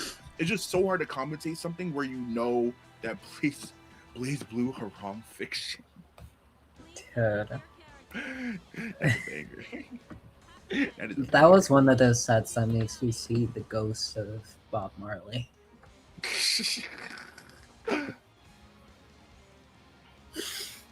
Anyways, we have another set that arguably might do it in a different way, where we have Heartwad versus Ryuga-sim.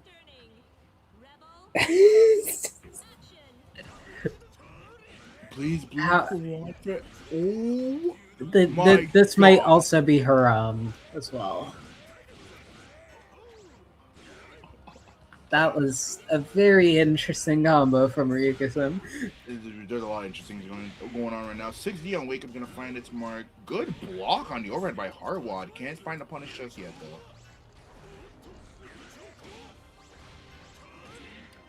Ryuga-sim getting hit for trying to cut the nail. Combo. Okay. Not gonna breach for 5k, excuse me, but still good damage. Oh, we have no Magatama. There is no confirmed left for you. Ryuga-sim left to catching the escape attempt by Heartwad.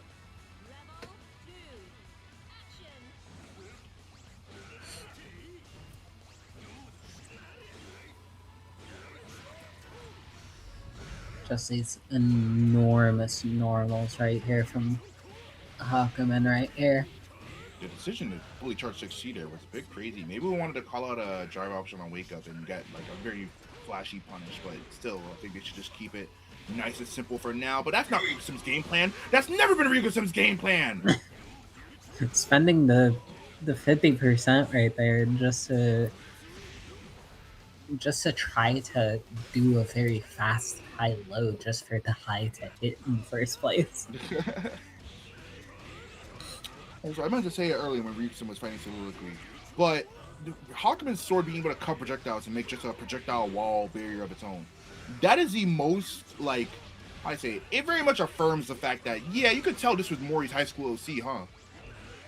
Yeah, because, you know, he has to be like a patient samurai. But we can't make it so, like, he's weak if he's patient. Oh, how I wish for the day. And then he has like a very fast overhead, but it's okay because he doesn't do like normal combos. But when he does like a combo, it does all the damage.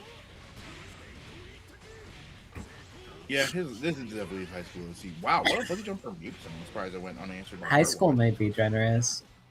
There might be concept art of this character in like elementary. Wouldn't be surprised. Wait, Bloom. Is Ragna too broke to pay for Coco's ramen, or was he just in the middle of Ramadan?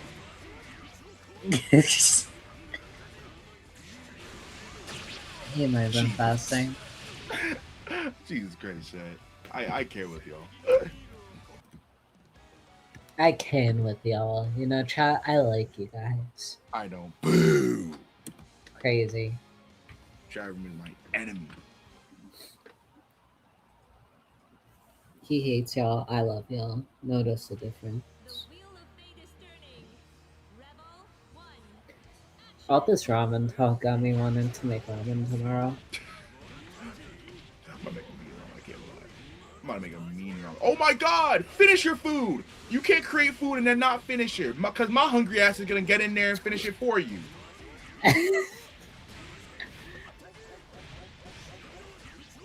Oh, Heartwad, you can't be like...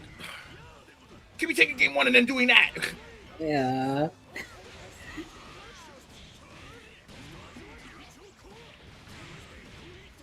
Funny enough, and an oddly dangerous situation for both players.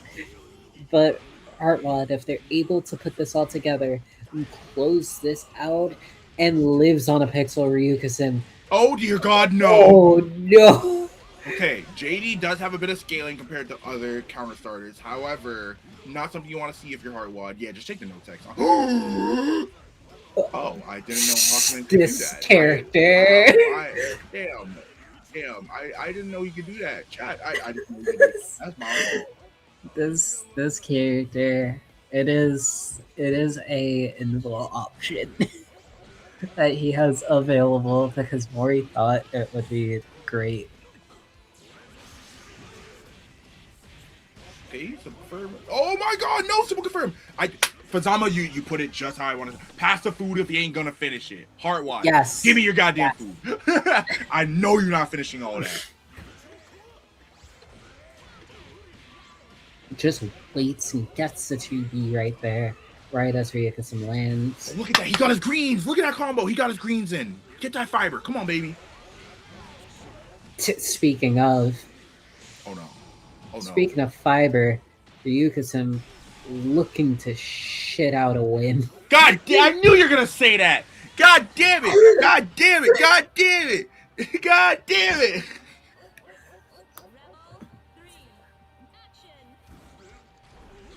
Why does he hate me? I don't hate you. I hate what you said. It sounds like you hate me. I don't hate you. Whoa! Just dash up, shimmying into the 5C right there, but doesn't get too much off of it. Wake up jab into a confirm. We are going sicko mode right now. You could say both of these players are doing that right now. Very ambitious from Ryukasin right there with these JDs. Dropping JD combo though. Agito whiffs. Back to the corner, Hakumen goes, never mind, we're going back to full screen. We need to make space for these nails that we're definitely going to throw. Oh, no! We're baiting bursts that aren't even there. We're baiting bursts that we're saving until the next major, bro. I don't know why we're doing that, but... We're baiting bursts that are going to happen in the next set that you play with this person. In a different... We're going to happen in the next presidential, administration, bro. Like, the election's coming up this year. We got midterms. That's when that burst is coming. But we got to be ready just in case. Just in case. Oh my god. And after Ryukasin takes, seven air normals and just immediately getting knocked down for it, Heartwad going over 2-0. Hell of a set. Hell of a set is one way to put it. There's a lot going on in Ryukasin's set. There's a lot going on when Bang's on screen. And I don't want to say we saw fireworks, but we saw fireworks. Oh my god. Bloom all caps said mid-slop. Mid-slop? It was mid-slop. Mid-slop. That's what chat said. Have we seen what Bang is doing to these folk? What do you mean mid-slop? Have you seen what Hakumen's doing to these? Yeah, no, I accept Hakumen as mid-slop beyond the fast overhead. Bang mid-slop? The way Ryukasin plays Hakumen, I wouldn't really say it's mid-slop. True. I feel like he only goes either high or low, and no in between. Nail slop and damage slop? Now that's more apt. All right, stepping back up to the plate. Hell's Fang 1 remains. I'm glad you're part of the Hell's Fang 1 gang. It's probably one of my favorite special moves on Ragna. I don't know why you don't play Ragna if your tag is going to be Hell's Fang. I should not keep up this bit. Okay, Bloom all caps said that it was supposed to be mixed slop. That's more like it. Now we have some zoning swap versus some normal zoning swap. Zoning swap versus set play swap. Everyone is swap. It's just, different matters of swap. We Nah, all my love character's swap. clean. Y'all are flawed. My character's The man who lies. nah. That's how it Do, works. do you hear this lying? That's just how it works. I'm sorry. That's just how mafia works. Oh my god. Holy You 2017. guys all play level 1 slop characters. Meanwhile, my Ragna is level 100, like Chad Mafia ethical character. Damn, I can't believe the anti-air whiff. This character might be ass, guys. Yeah, I agree. Lambda's not that good. That being said, Soliloquy a lot better here. Then take them all the way to the corner here with this around 3k. Still, oh, sniper shot's gone. Okay. The jump. Still trying to find the space. Ooh, Double kunzite. We got this knockdown here, but it doesn't matter. We get the reversal in time.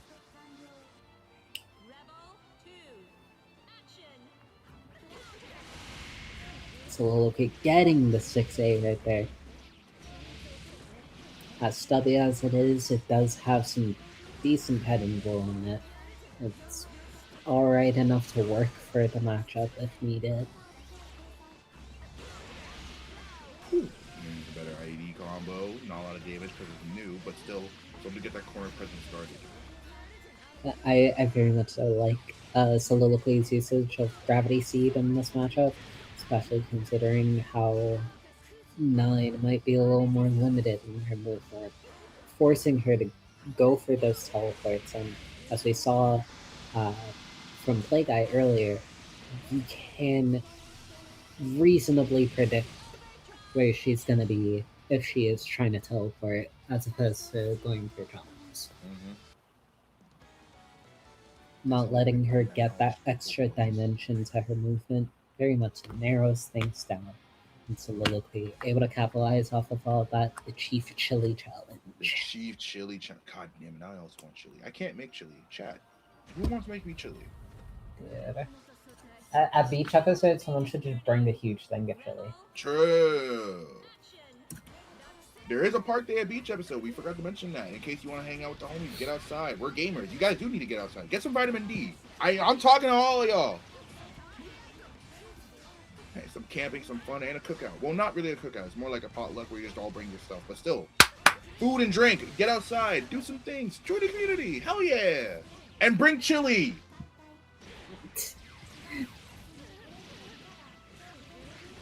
And also containers for everyone. That too. I should probably buy takeout boxes for y'all.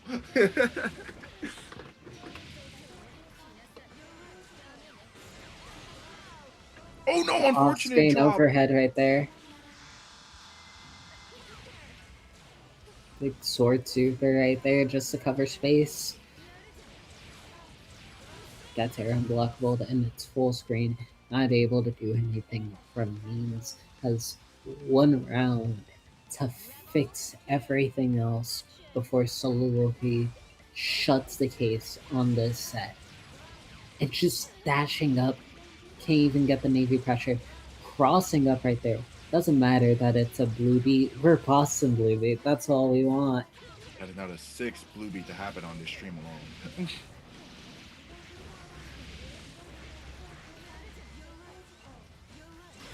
Here, that's confirmed. Fuzzy. Oh! Fuzzy N baiting the burst. Wait, why did bro just like go crazy on him with the 6 Cs? That was like 5 6 Cs in a row. What the hell? 6C. Yeah, knowing this character is probably because like there might be some scaling issues. Ah, yeah.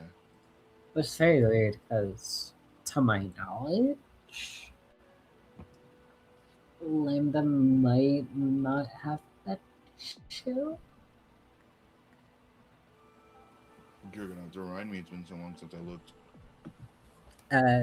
do not quote me on that, because I explicitly am doing a challenge where I'm trying to see how high I can get rank on Oh God, I online forgot about Dash. that. You are not a trustworthy source. I can vibe stimulate Don't. with it. No. That's the most important thing. I got the vibe of it. Oh my That's all lord. that matters. Yeah, we play by feeling around here. And that's how Mafia works. The ancient text, like, yeah, like why were you doing that? The joke came back to me. I don't know why it came back to me. I haven't heard how that's how Mafia works in so long, but it just came back to me as if like a vision. The vision, and it coincidentally right next to you is the vision of Bob Marley's ghost. We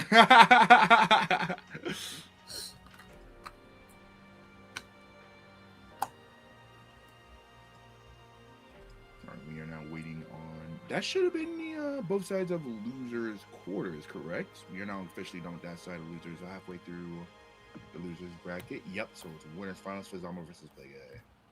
Yeah, so Both of these now we are players can waiting. get in the damn room. Just another version of the net play grand finals classic. In a way, Play Guy, Fuzzama. We've talked endlessly about these players beforehand. It is just kind of the way that they are. Both constantly. It would be weird to see them not in a top 8. These are two players who will probably do very, very well at EVO coming later this week. Oh my god, Evo is this week. Wow, where did the time go? That was such a fake voice. Yeah. You didn't even believe that. No, not one bit. Not one bit. I don't know, man. Evo is Evo. Part of me wishes I was there now that I've seen the JP Army pull up. Yes, there are a lot of very, very strong JP players pulling up to the event, which is likely why we see as many players pulling up to this bracket here. As we did see them for TNS, so that NA could get their practice before running in headstrong into Evo. All right, TK Gauntlet on Wake Up, and okay, yeah, we're setting the vibes for this real early. Oh no, that was supposed to be misinput on what was supposed to be a fuzzy jump barrier, but still, that is hilarious to see in motion. Yeah, very, very unlike Play Guy. This game does carry a lot of inputs, and by God, does it love giving you anything but fuzzy jump barrier sometimes.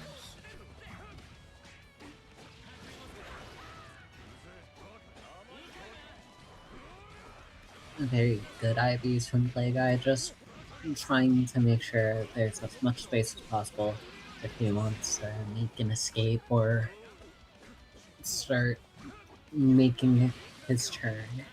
However, Fuzzama, there's a reason why it's in his name. Very good fuzzy jump, straight down, always a mix up, trying to know where Fuzzama wants to go. Wonderful pickup of Fuzzama right there, just kind of finding something to finally get a knockdown with. However, you gotta jump in on the corner, reversing situation. Never mind, we're gonna have one more reverse of the situation. Here we go. Damn, domed on the head. Fuzzama did not send a Hotenjin though. There it is. Very odd to see a Fuzzama proving that they do kind of hit confirm it, but also in the weirdest way where they don't hit confirm that one situation right there.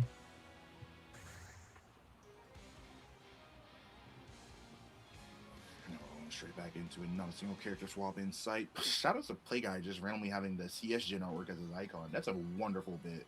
Hey, he did pull out the gin. At Ugh. TNS. P.U. Hey, he pulled it out though. Pause? Cause someone make that like You're a the sports you're quote. the one Can you're the someone one make who's that like a thinking sports like quote? that. Hold on. That's actually a god like sports quote. Is like, okay, but he did pull it out. Can someone do that? Cowcat 2026. You're the one who did. You're the one who kind of came up with the whole. Listen, man, I just want you on a graphic. That's all I'm saying. Crazy. That would be an amazing graphic to just have on hand. Okay, but he did pull it out. I feel like I can see a lot of use from that. He popped off too hard. He popped off too hard. Play guy, he popped off too hard with that 5A. 2A confirmed simple. He's going to send it straight to the corner. Nightmare Edge confirmed off the OTG. Oh my. That's a punish. This character's ass. No one ever told me this character's good ever again. This character is like that. No. Has to give up his meter to get out of a sticky situation. Guard cancel. Oh, Fuzzama, you're a cheater. You're a cheater. Don't think I didn't see that 2A. Don't think I don't know what you are.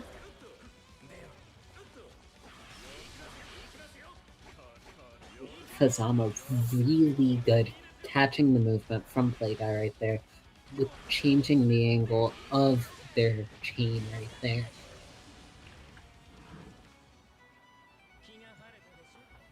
I like that locking down the round right there.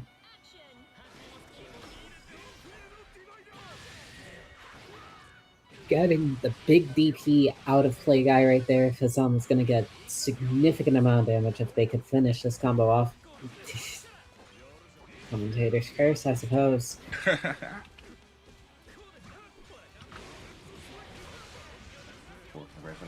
Once again, another huge resource for a character like Fuzzama as opposed to Ragna getting up first.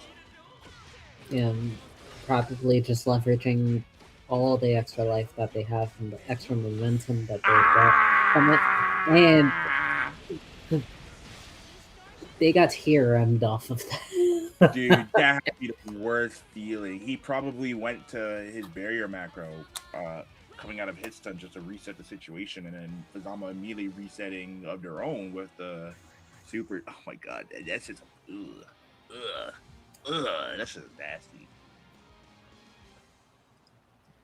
Also, not always something that you see from Fuzzama right there, going for the command grab right there in the first place. They don't normally do that. Typically, that's something you see from, I suppose, lower level Fuzamas who just think it's funny.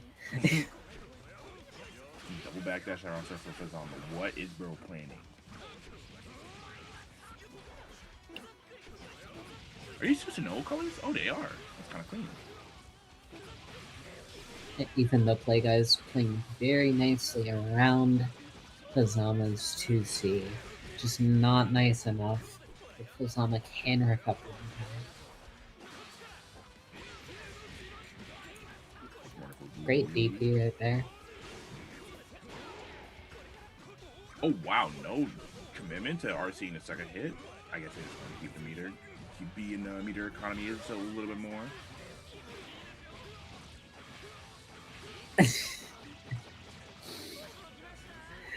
Alright. I suppose, Fuzzama. I suppose. Just getting scooped up by the Arthur right there. Fuzzama, one round away from being the winner side of Grands right here. Like I have to respond any way he can. IB trying to set something up. IB on the stance overhead. You're gonna immediately make it a bit less advantageous than it usually is. Which, why is it advantageous to begin with? The Lord may never know. Ooh, footsies, but it's gonna be Ragna finding the 5B on counter hit.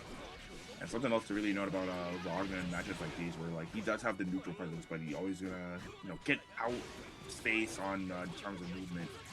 Eventually, he's gonna run you down to the corner, and Play Guy using that to great effect.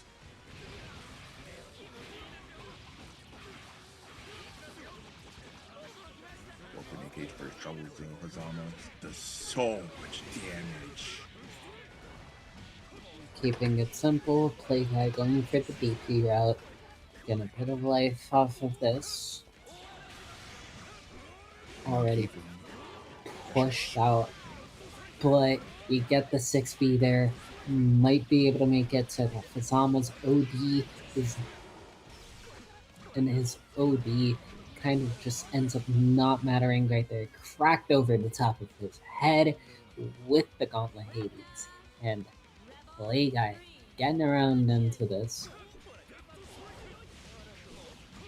Wow, using the 6E to challenge after the dead spike, which is plus on block to be dash shot as earliest. Maybe caught a 2A mash after that dead spike. Trying to go back to the well with that 6B. Big 5C is gonna do chunk right here. Grab tag, you can't meaty throw this guy. You have to look for someone else to open him up. Good block on the overhead from Fuzzama.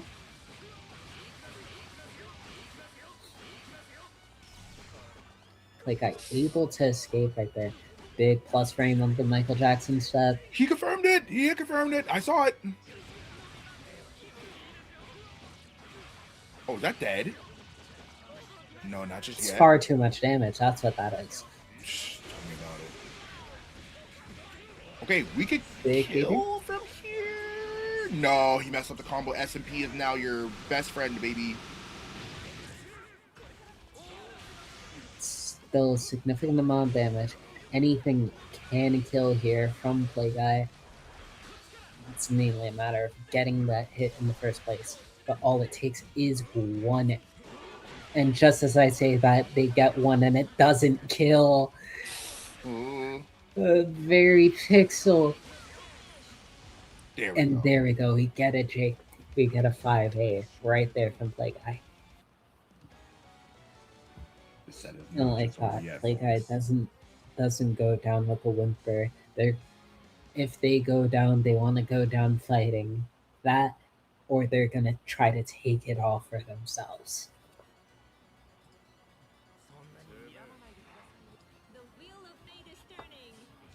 Game 4. Fuzzama?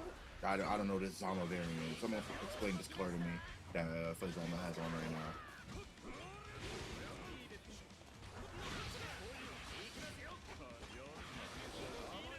Good IBs. Still can't punish though. Also, I really like how Play Guy is using more normal IBs to keep Fuzzama closer rather than helping them space themselves out by adding to the pushback of their normals with using barrier. Keeping them close and nice. So they can get a punish. It's just so much damage. This character does so much damage.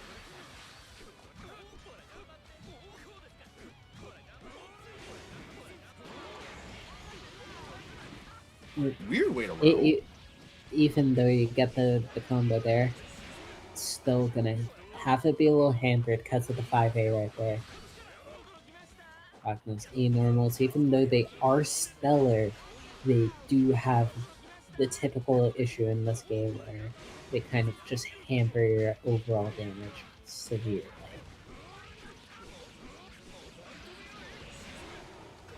About 3k flat for Play Guy now. Simple staggers, just trying to make sure Fuzzama doesn't jump out. Throw counter! Yeah, Keeps it completely simple, just lock out that burst. Yeah, just make it so that they can't burst because the super is unburstable. And go into this next round. You have a bunch of momentum going into it, but Fuzzama has not been phased at all, especially with that 2C right there. They're just as observant as beforehand.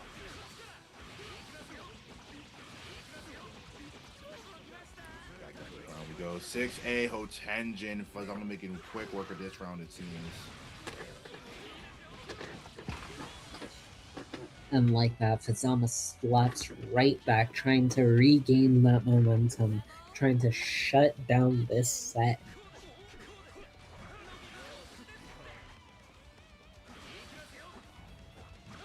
Oh, unfortunate whiff on the 2C from Fuzzama, but even more unfortunate whiff on the 6C from Play Guy. Shouts out to 16, not like just automatically comboing into itself. Yep. For what reason? Don't know.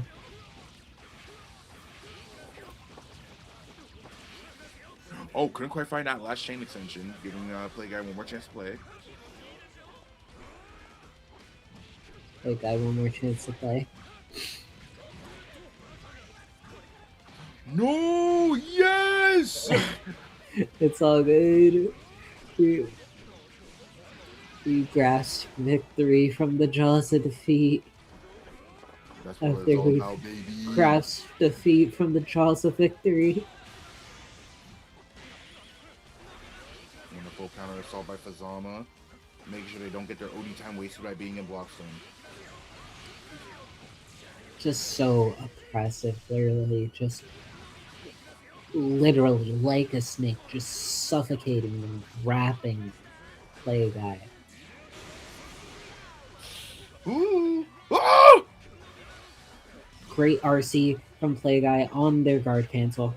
But Fuzzama with the jabs right there. Boom. And after a very hectic scramble right there, Fuzzama finding the little hit right there.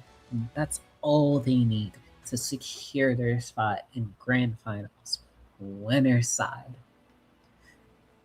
However, since this is winner's side, Play Guy's still in this. Play Guy's still now in losers finals, waiting for its next opponent, who is the winner of our upcoming set, Heartwad versus Soliloquy. Ooh, I think this is a rematch from earlier in winners, unless I am tweaking. I'm tweaking. Sorry, chat room. Yes, you are. You Heartwad's might be loading. confusing it with Heartwad having to duel Sonali That's what it in was. the legendary game of Connect 4. Connect 4, mind you. Golden game, by the way. I love Connect 4.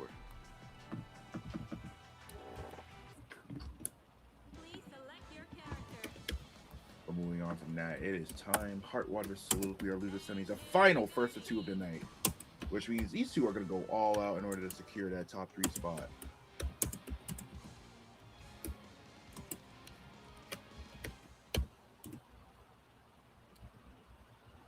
See how round start is. Synchronizing. Hopefully no PC port moments. Up to the altar. You have to take the good with the bad. The dirty hierarchy. Kagetsuchi.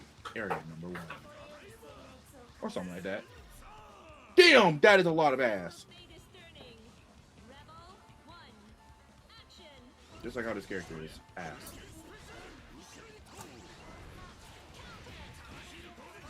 Let's go to reconfirm.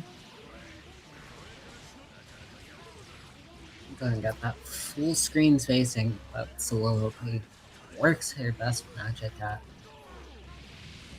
Great anti-air with 6A from Soliloquy.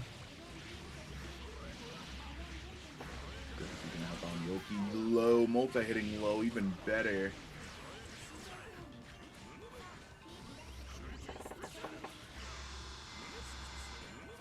He can't clear the storm. Thus he moves on. Not move on, excuse me, gets clipped in it.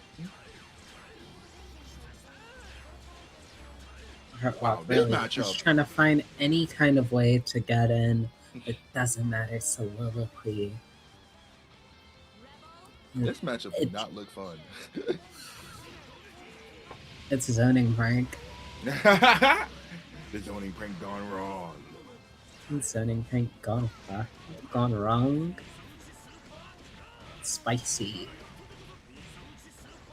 Someone needs to make that thumbnail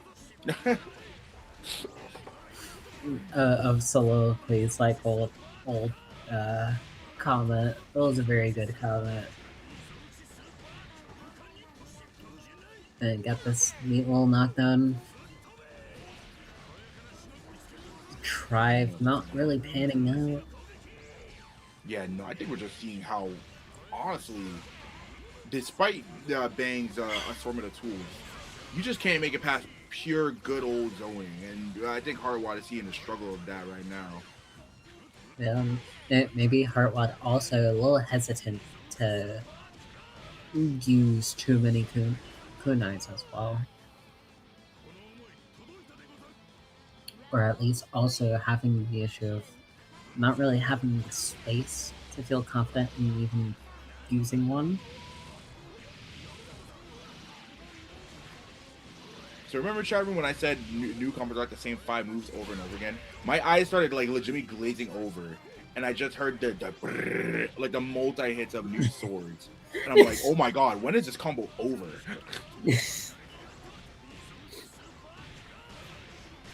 You don't like seeing it? It's just the same. Ooh, good catch on no tech. That was really good. 5C Brawn Inspiration. You're beyond dead. Why are we dropping? Okay. Happy little accident. It's all good. We're American. However, an accident like that sucks because once again, final first of 2 of the night. So that a win like that really, really matters.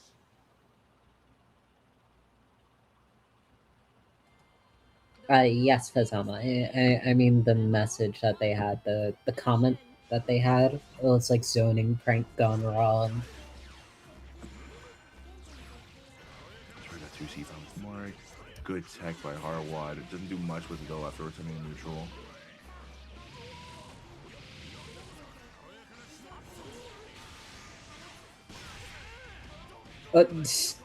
So much guard point.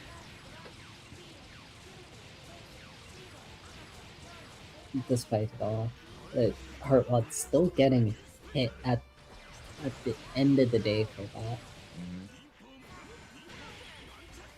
I really like that counter throw right there. Ooh, Very but I like that unfortunate burst bait even more. He goes out of here. Soliloquy. Whoa! Drive explosion comes for us all. Big fatal right here from Heartwad. Oh, we got another Boston Blue beat. What is that now? 7, 8? It might be 6. It might be 7.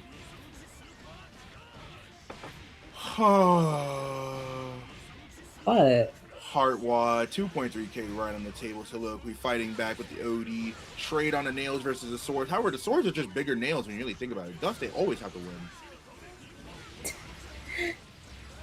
Tries to guard cancel out, but Heartwad, it's just not big enough. However, we have the teleport option off of the guard point, and Heartwad going up or making the rounds even, actually. Apologies. Simple but effective confirm. No gravity seed though to help out New when it comes to caging in the opponent. Very much not looking forward to that here. So yeah, I'd also instant burst right there. Just make sure none of the momentum gets in Bang's way. Good walk under to put him back in the corner though.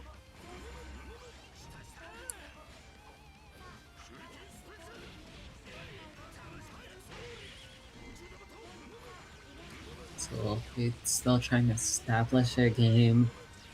As proven from that first game, very, very, very effective when they can get it going. Keeping them far at bay. Oh my god, Soliloquy is so masterful at just like using the tips of all the normals to further enhance their zoning. And always making sure like, hey, if I'm gonna go in and engage, I'm just gonna barely be outside your range while I press 3C. Good luck moving around that. Yeah, opting not to finish the job off because they know burst is on the plate, and Soliloquy sniping them out. It says a lot when Heartwad is forced into danger because of just how much they were blocking and how much they had to sit there and deal with the zoning.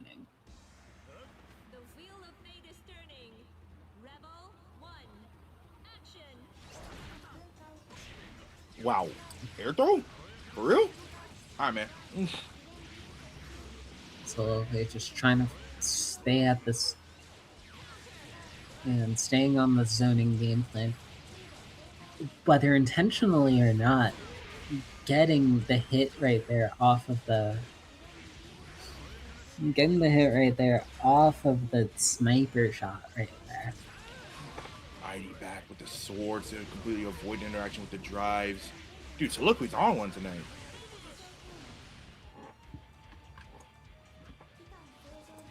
Cracks him open with the overhead.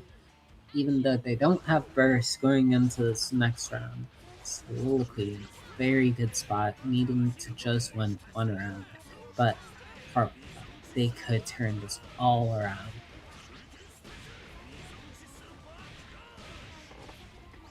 Oh my god, I see it. We came out of sync for a sec. There we go. Fix the chat room. There we go. Finally, that's been like messing with me all day. Double overhead by Heartwad.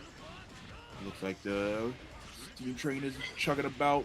Heartwad Watermelons and Rogue sets down the Nailstorm, catches the the roll from Soliloquy. Now we have final game, final round. I just realized we missed the opportunity to do that. Great. Damn, right.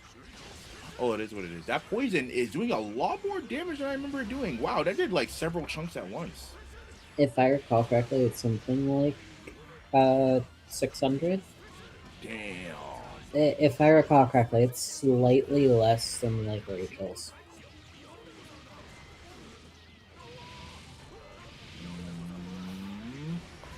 There's a gravity seed this time. Gonna help out a lot. Oh! Ah! Oh no! Even though we pop OD, we a little bit of a fumble right there. That's okay. We pick up the pieces or not, or I suppose we do. And Heartwad getting that last round by any means necessary, and closing out our final first two of this bracket here. Heartwad moves on to the losers finals. We're here for the long haul. Rest of the bracket, you and me, me and you and I and you. First to three all the way. We got losers finals coming up, and then into Dragon. It sure feels racist when I get hit by anything Dragunov does. That's the point. I love Dragunov. Oh my god. Shout out to Dragunov in second. That's nothing but violence and plus frames.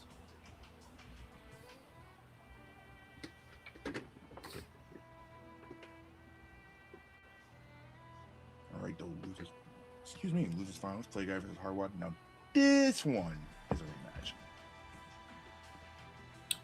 So, I just double checked. Bing's poison does 600 per nail. Oh my god, that's a lot. 600 invisible damage from Bing's nails. Do it that way, you will. That's so much. That's dude, 600 per nail? As long as you have poison, it is supposed to be like, if I recall correctly, it's 60 damage per 60 frames. It goes on for 360 frames. Mm-hmm. Please select your character. Ragna the Blood Edge. All right, but enough about that chud character. Let's talk about my chud character, Ragna the Blood Edge. So you acknowledge that you're a chud. I said my chud character. I'm not a chud. You acknowledge that he's a chud. Dude, that is my chud. Look at him. Like, you saw what happened earlier with that 5C Hotenjin punish that Fuzzama had. That only happens with chud characters.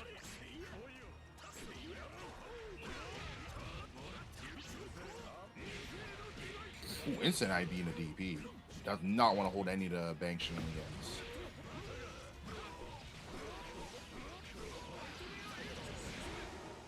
Keep it simple with this knockdown, nothing special.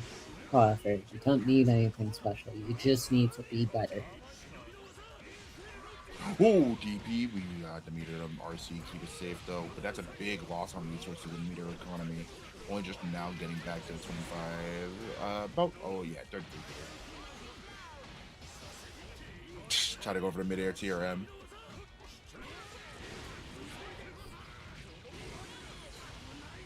Today I learned that Bing's poison actually does more damage than Rachel's. What? Really? Huh. Bane's Poison does 600, Rachel's does 500. I feel like that's backward. That's a bug. You cannot convince me that's intentional. No way Arcs just Uh, allowed that to happen. To be fair, Rachel can do hers like twice. Yeah, true. That's probably why it adds up so much. Yeah, it's Bane only really does it once. So, you know, Heartwad, I saw it a bit there. Very much so studying some Fuku tapes with the attempt of TK flight into TK float into air there right there. Very bold attempts right there. However, Playguard not the type to fully fall for that. Oh my god, I love how he's just using these 5Bs at range, not really overcommitting, letting the pushback of the barrier push him back into a range where he can react to whatever jump outs, or just continue to threaten with 5Bs. Sometimes it's just about the threat, man. You don't gotta do everything crazy. Immediately goes for the EA right there. Not going to be too much damage, however. Not getting the active flow off of it either. Just DPRC play guy taking the first game. Not that the domination went from play guy, but just more so like, hey, I have all these answers and you're gonna have to learn how to deal with them. It just seems like less dominance and more just like pace making from play guy. Very much so just preparation. Yep. I would say. Where Heartwad was presenting all these more wild options as being able to do, and play guys just staying composed.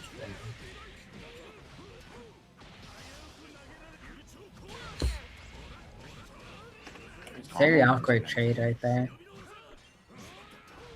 Ooh, you know, those are peppering on those IBs. You can't IB forever now.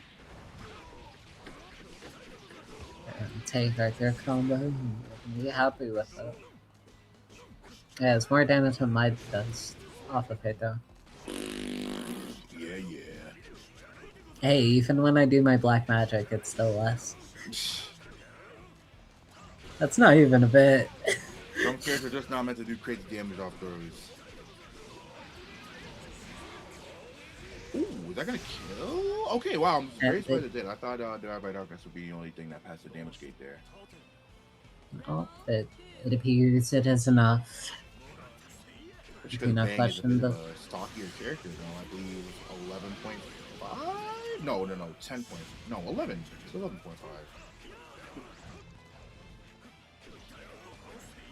There's no way he's not 11.5. Unless Mori's trolling me and me in particular.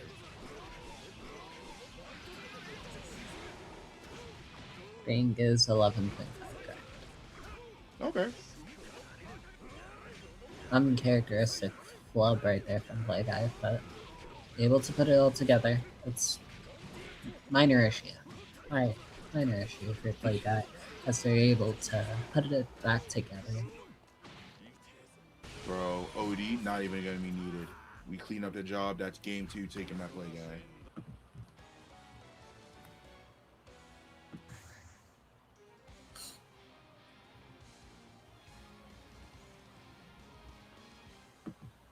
Now finally time for game 3. Could be the end of our losers final set. Heartwad though has shown signs of brilliance before. Just gotta do it 2 times over for this round. Pretty clean, excuse me.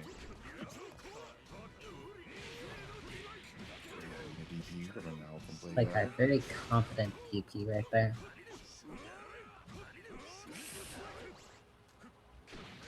Ooh, you can really tell this game used to be based off old Guilty Gear.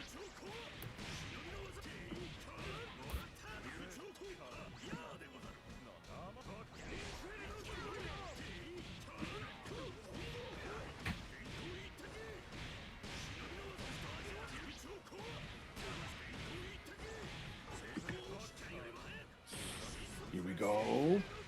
Heartwad starting to ramp up now. Play guy now on the back foot for once. Uh-oh.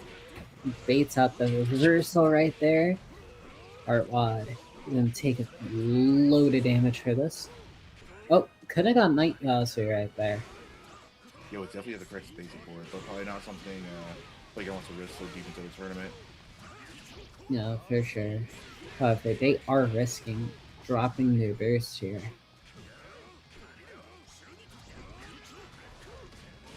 Ooh, a little bit of delayed double overhead, trip up Play Guy just enough to find that round.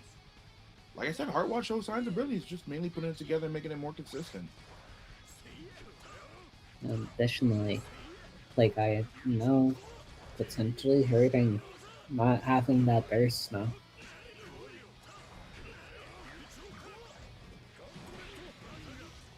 Just sending it with the Gauntlet Hades right there. Very surprised he just up and sent it. Good jump! Keeping it simple in the combo. Back up so quick. Just straight up throws Heartwad right there. Now Play Guy once again setting the pace of this round, saying you're not going to be able to do anything on me without me getting on perfect first. But Heartwad blocking like the best one right now. I should not say anything. Commentator's burst. My bad. Just as you say that. My bad. Everybody shame her at that. She love me? God, I didn't even do nothing wrong. What have I done to hurt the public of this chat? Have you put in the Matrino code? Oh, yes, I have. You know, everyone in the chat should put the Matrino code, because I see 37 remaining codes. By the end of the stream, I want to see them gone. There are nearly 100 of you here, and I'm more than sure it's nearly 80 of you here. Apologies. But regardless, that is free money right there, available for those who put their hearts into this. And Lord, the 6Bs. That looks like something I would do. I don't mean Ragna. Play Guy, you crack me up, fam. You crack me up, fam. And wouldn't you go to Toronto? I don't know. Oh, really well placed EA. That's gonna take a game. Boom, baby. Heartwad still alive. Big damage there from Heartwad.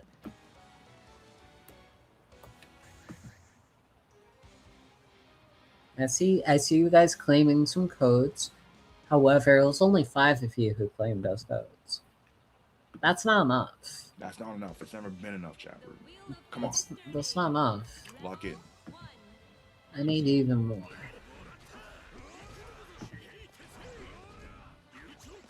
Just like these players need some more. Just to try to make it to grands, and that's a big DP lift, but that's also an equally big conversion that just got flubbed. Dash throw. Like I want it all right now. There we go. Using enough numbers to delay the timing. Made Heartwad think he was safe, but still got the aim block. Unfortunate drop though. Something that I see as a bit of a signature for Play Guy is just how threatening he makes it for you to even try to attempt to get out. Stuff like those air ladders on your block string. Mm-hmm. Very, very unique stuff that you mainly see from him. Great realization on the 6C not being a good button. Heartwad being able to get this hit. That's Big drive right there. It's gonna do too much damage. I love Bang, man. You're late to one whiff punish, you just ate a whole drive. Wow. And you get cracked by the overhead. Play Guy not even having time to get their burst back. So much damage from Heartwad right here. And what did they go for? Play Guy spending everything to know. Oh! And as if an act from God, Play Guy going over the EA.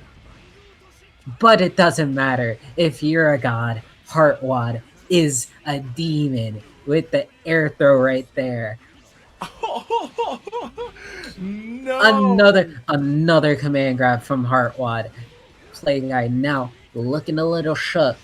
It's Heartwad goes into this, probably able to close this round up, and they do with this super, making it even, not being faced at all from that EA, going haywire. I'm so on about that EA. I can't believe they did that. Wow, what a game we play and what a set that's been going on. Play guy versus Heartwad. Play guy lands a meaty throw. Dude, things just be happening. Play Guy going for something a little simpler this time. Double tech throw. Heartwad getting the punish off of this OD pop right here. Getting all 4 seals and also catching in this EA for a bit of extra damage. The drive into the float right there. All 4 seals, time for a nail storm. So it's gonna take away, yeah, about 4. Oh, DB. Oh, Not able to DP in time. Luckily not in EA, so there's not a lot of damage off of that. Getting hit by the 6B. Getting hit by the 6B again, forcing the burst out of Heartwad. oh, wow. Forcing Play Guy into an ugly situation right there. And Heartwad taking this game. Wow, I'm not sure how to feel about that setup, considering it's very evident that Ragna wanted to jump in order to avoid Shibugeki, with the D-nail being on its way. That makes a very interesting cause. Okay. Obviously putting Play Guy and Ragna into a very ugly situation right there. Yeah, so Needy, my thoughts exactly. I think he got hit on Jumpstarter from the nail, but it would have been purple throw if that happened. No, I don't know what hit first, the nail or the super. Either way, fucked up setup from Heartwad to just randomly throw out there, and that was on the course of getting a 3-0 comeback.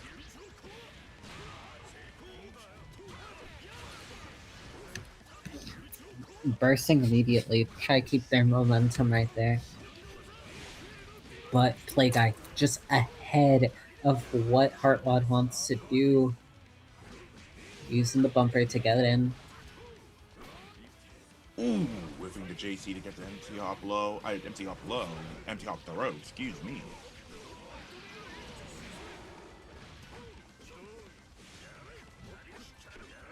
$60 resets the pressure, don't commit too hard.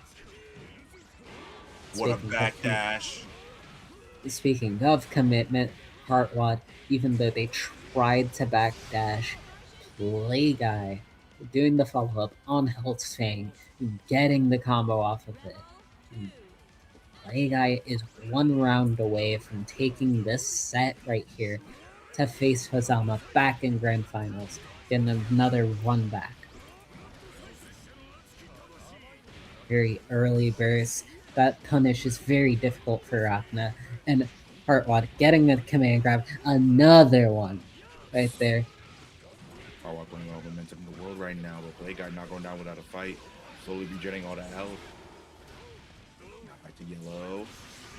Overdrive. DP. All right, things go on. This time DP actually went as planned. Yeah.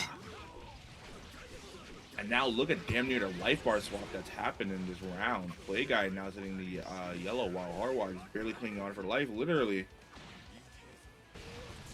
And the throw into Astral, return to darkness. Play Guy taking the set with the Astral. And they will be entering Grand Finals to face Fuzzama. Oh man, that was a very interesting set. I want to think on that Shibugeki setup again. I'm not sure if that's real, but still, that's probably a question for Heartwad to answer in Hopefully, tell me if they ever allowed that.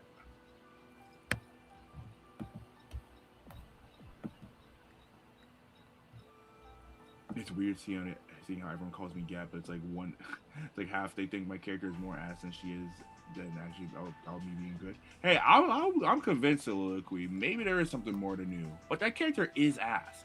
They got a lot of it. They got a lot of ass, but they're also just ass. I suppose you could say that. As we were waiting for our final set, I'm assuming we have some ads. Sorry. Perhaps. We got one more ad read for the night. Production. Cough, cough.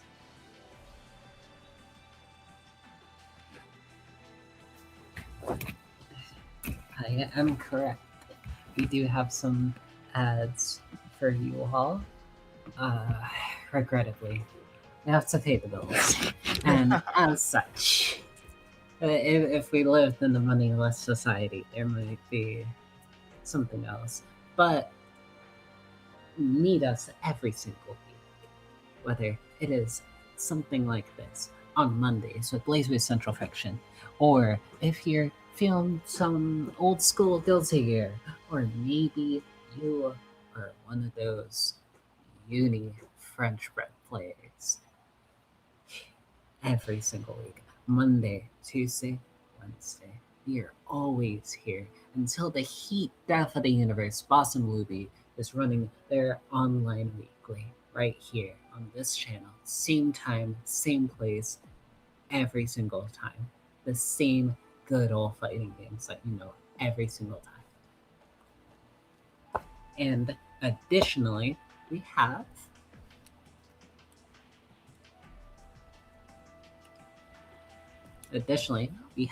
our BlazBlue. We have our Boston Blue Peach episode, July 18th, 19th, 2026, at the Waltham Weston at Waltham, Massachusetts. As you can see, the Start GG/Beach right there, if you so desire. There's still time to sign up, I'm fairly sure. I will be there, Aerodot will be there. If you're in the East Coast region, if you're in the New England region, please pull up. We have all sorts of games. We have Street Fighter, we have Tekken, we have Grand Blue Fantasy, we have anything under the sun, whether it be popular or obscure. We have it there. And furthermore, even as mentioned, we have some of the obscure stuff. We have Sailor Moon Notes. We even have a mystery game tournament. As mentioned, on the 17th, we will have a potluck event. So if you just want food, you could pull up if you really want to. Make friends, etc. It is an amazing vibe. Additionally, to beach episode, we have the side beach. Do you have a side beach? Do you have a side beach? Additionally, we have, if you still have that VSAF bug after Evo, we have some VSAF. We have all your old head fighting games. We have some Third Strike. We have Persona, KOF, Virtual Fighter. We have the other BlazBlue, the one that shall not be named. We have them's fighting herds. We have some KI. As far as I'm aware, we also have some. As far as I'm aware, we even have some Umeko going on. And additionally, to top off the side games, if you pull up on the 17th, if you're a big fan of Horse Girls, I certainly have the portion of each episode for you. We have an Uma Musume event where free to enter with your registration, whether you're a spectator, a competitor, whoever. If you play Uma Musume, you are allowed to enter this portion of the event. It will be a sprint event. It would be Leo Cup CM16. If you play MMOs with me, you know what I'm talking about. It will be the champions meeting that is happening at that point in time. Additionally, we have some additional events happening elsewhere that are not BlazBlue. That includes XQXL. As you can see, XQSL in October 3rd and 4th this year at the Durham Convention Center. The same games that we discussed for Beach episode are also happening in North Carolina, where you can play whatever you want. They have ToeCon, 2XKO, Avatar, BlazBlue, Undernight, everything under the sun. If you are in that vicinity, that community is doing a fantastic job holding it down, making sure that there's always something for everyone to play.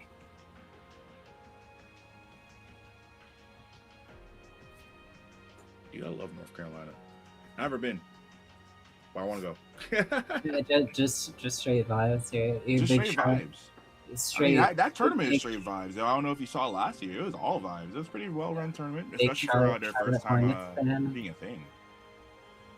Additionally, I forgot to mention it, but before we go into this grand finals, I still see 29 codes. Oh my god, chat, you're throwing. Chat, you're throwing. Listen to me.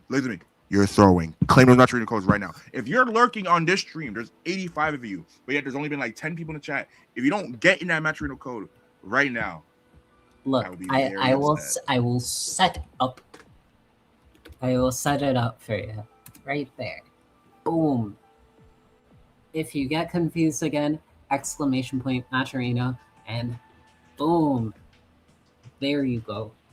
Boom, there it is. It takes 3 clicks. Y'all got Three no simple excuse now. clicks, and you get the winner of this tournament. Either Play Guy or Fuzzama. You get them, you get them paid. Chicken At nugget least, money. at least they could get a sandwich or something, Mm-hmm. And with that, let the games begin. Grand finals of our June 22nd BBB Online edition for CF. Let's get into it. Enough of these players already. Boom, right on the dot. There we go. Play Guy versus Fuzzama rematch from winners finals. Let's see. Will this be another sweep, or are we going to distance to game 10? Ragna, the Blood Edge.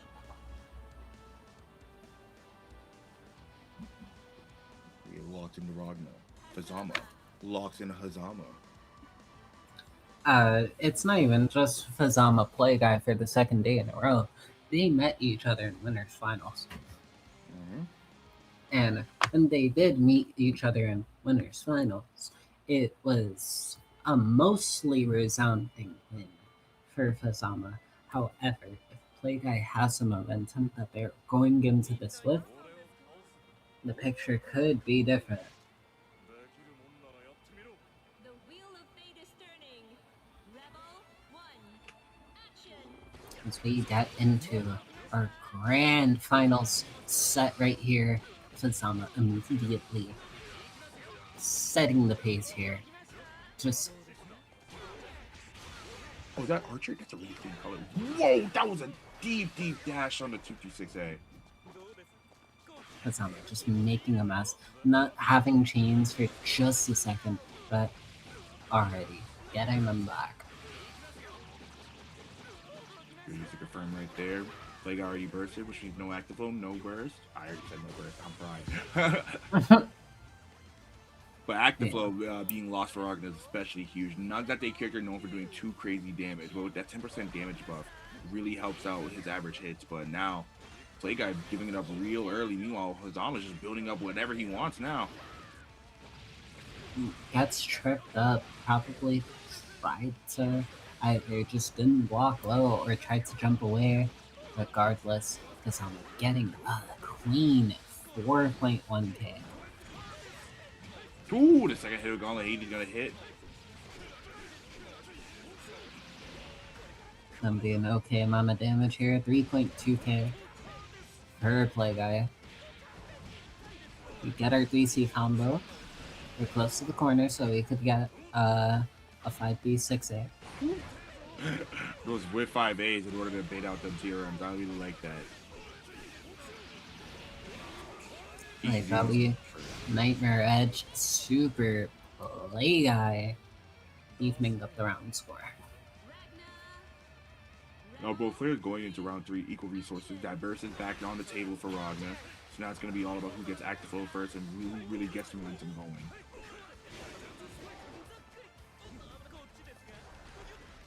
As long as play guy can find a way to keep Fuzzama down, it is just as simple as that.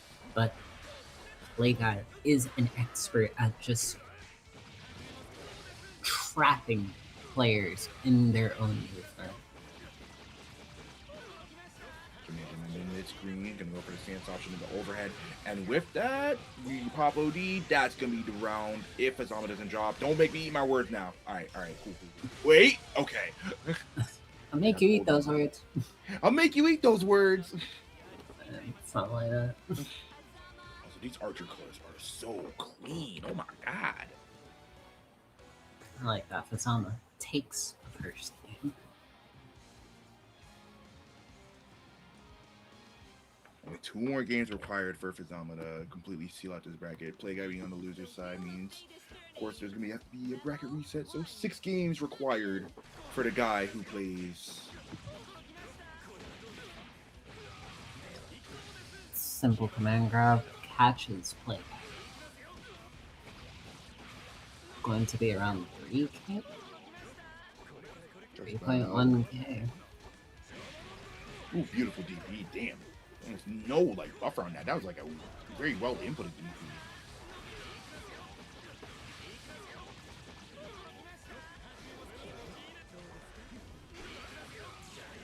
Oh my lord.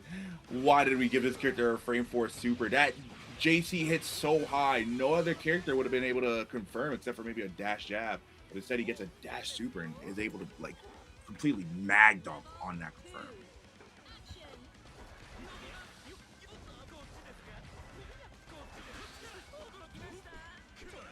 Fuzzama out of chains right here, needing to play a little more patient here.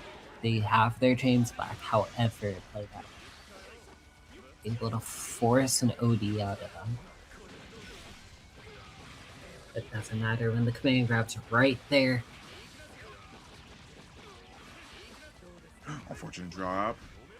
The play guy make the most of this. Counter hit jab. Not going to go the way of Fuzzama as they hoped. Amazing DP. That's a guy like DP. That's a guy like DP. I forgot you could combo off that if it's counter hit. Only 1.8k though. This character sucks. Marginal damage increase, but a bit better OD comparatively. I think right now we're seeing the effects of like play guy not even be able to punish a lot of Fuzzama's options. They're just having to conform to meeting them in the air, go for that type of arc. Yes. And that's not really the best thing you want when you're logged in. You're really playing a control game as much as play guy. That's wow. That's an Astral on stream in our grand finals. Okay. Oh my god, I love it. I love it. Give me that PS2 snake. Yes, PS2 might be generous. That might be PS1 snake. that might be that genuinely might be an asset from Missing Link. Shit, man, I wouldn't doubt it. And like Testament was originally planned to be like a snake-based character instead of a spider-based character. Imagine that. Ew. The wheel of fate is turning. Rebel 1. Action. Alright, though, one more game is all that's required for Fuzzama to completely close out Play Guy in our Boston Movie Grand Finals. Let's see if Play Guy can do anything to stop this wave of hurt. If Fuzzama just continually puts out this character fucking sucks.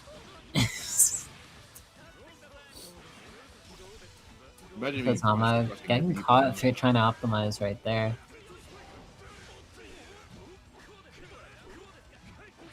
Two amazing IBs on all those normals, completely denying the Ragna the ability to both frame trap and space trap.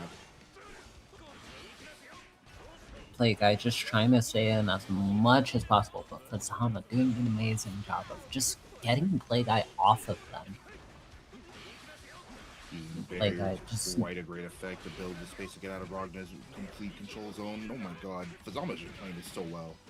just straight up whiff on the 2C. Very unfortunate. Wow, Fuzzama really won the air exchange here after the throw tech? Man, dude, this character sucks. Fuzzama's defense is on point. Unfortunately. No, it's all falling apart. You see, Octo only said what is Shaogetsu gonna do against blue throwing Hakumen? Never said anything about the blue throwing Hazamas. Yeah, we're just gonna throw Xiaogetsu fucking wrenching his plans and just the blue throwing Hazamas. And especially a blue throwing Hazama. We got no more barrier. Cross up divider. Forcing the burst out. Fuzzama. No! Very unfortunate for Play Guy. However, Play Guy is fully up on burst. And can they slap back from this?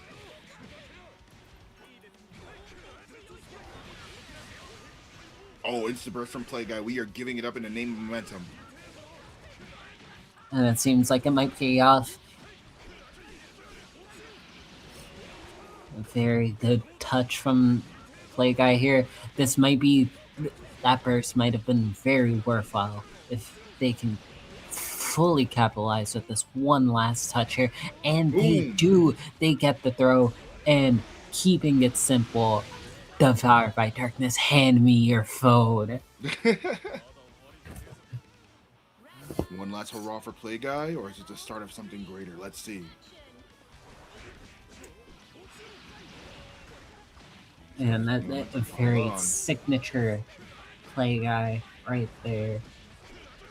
With the JAs into the knockdown right there. Play Guy finally being able to make some sort of momentum in this match right now. Getting the punish right there on the Block on the overhead. 2C whiffs. Now, Play Guy has a life lead. That should be enough to kill with active flow. That's what I was talking about. This character gets enough of a damage boost. There it is. 2-1 in grands. Play Guy not going out without saying, I'm here. I'm not gonna have a whimper as I go out. I'm gonna go out on my own 2 feet if I even go out at all. Mm-hmm. We're gonna go down swinging. The wheel of fate is turning. Rebel 1. Action. Oh my god, it's the jungler. Ooh, what a backdash. Great Could've back gotten way more off that counter 5B, but still just kept it simple. We're gonna focus on getting the knockdown first to start our pressure. Making sure that this combo takes up a bit of extra time just to make sure that bypasses the timer for the OD and gets cracked open by the 6B right there. Like I keeping this knockdown simple. Immediate momentum burst. We do not care as long as we can get our corner position. And these momentum bursts have seemed to have at least worked out somewhat for Play Guy. However, can't really keep Fuzzama in the corner anymore. Fuzzama doing a very good job of just not being there in the first place. Why did that clash? It doesn't matter. Play Guy was ready for it, and Play Guy getting another round in this match. Players are about even on the burst right now as well. Fuzzama a little bit ahead. Both players ready for that throw. What the? We're going for air throw all the way up there?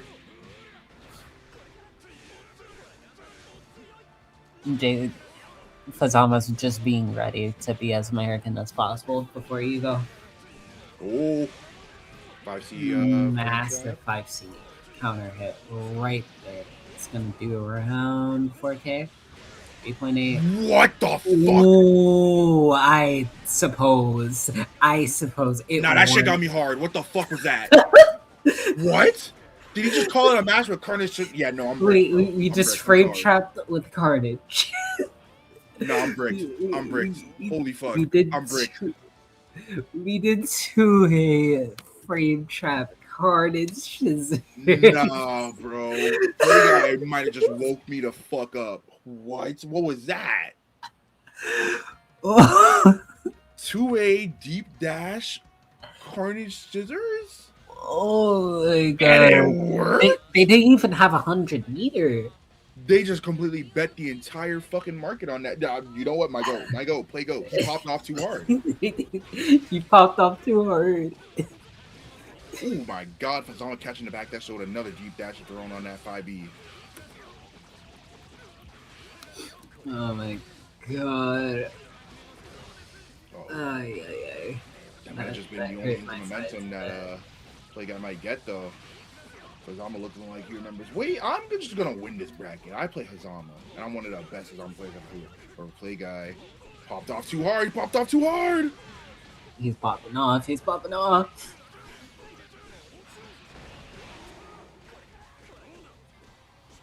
We need to reintroduce. He popped off too hard to the gym. Oh, speaking of popping off too hard, it seems like Play Guy popped off too hard.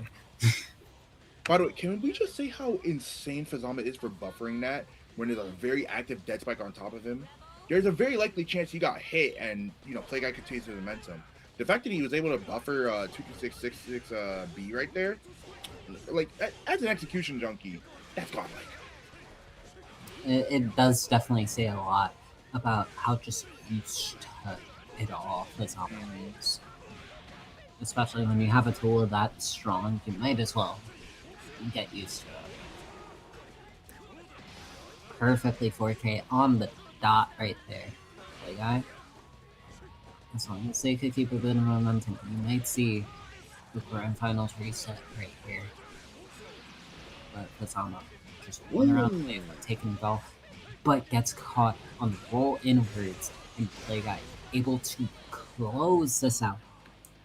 I really like the fact that he didn't go for the follow-up of Nightmare Edge for Oki, just immediately having a soul where he's like, hey, Fuzzama's gonna roll here, it's mid-screen, he probably thinks there's not a lot of risk, I'm just gonna call it out.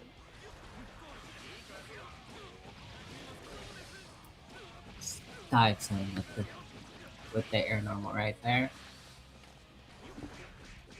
Woo, good cage in with the JA. Back down to the ground you go. Throw, tact. 2D, we're out of the way. J2D, we're back in. And now Fuzzama just being super slippery more than anything. But JC just so massive right there.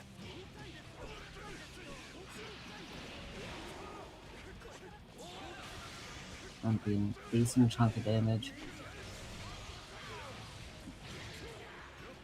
Silver linings is that you're able to get Fuzzama's burst out right there. You'll probably might not be able to see it for the rest of the round unless Fuzzama's able to block this all out, which he seems to be able to do. But Play Guy with the counter hit JC, bringing him down to the corner. If they're able to close this out before Fuzzama gets their burst back, and they do by the very, very last second of it. Right, we all thought it was gonna be cooked. Here goes Play Guy. 3-2 now in the reset. Play Guy with the reset. Very much so slapping back from their winners finals, where Play Guy lost 3-1. Now with this momentum, is Play Guy able to close out this bracket, or can Fuzzama put it all back together and replicate that 3-1 that happened earlier in the winners? Yeah, it seems like Fuzzama right now just really has to put Play Guy away early. We really saw it in real time. Play Guys went like, wait, I don't know how to play this fucking game. And he just popped off. Maybe not too hard. Yeah. Not just yet. We'll see, though. We'll see if he pops off too hard. This game really was based off old Guilty Gear. What the hell was that? Amazing air throw from Fuzzama there. I'm more than sure no one teched that. Hilarious. Oh, mid-air counter hit 5B. That's going to do a lot of damage. Should be about 4K flat. Maybe 4.1. Oh my god, I almost had it. Using the 2As to bait out a OD attempt from Fuzzama. Now you're on a low recovery move, which means it's still your turn after the OD raid. Yeah, especially it prevents Fuzzama from having that burst for the rest of this round. However, he is going into this next round, especially because he had active flow and very low life, which just fuels that overdrive like crazy.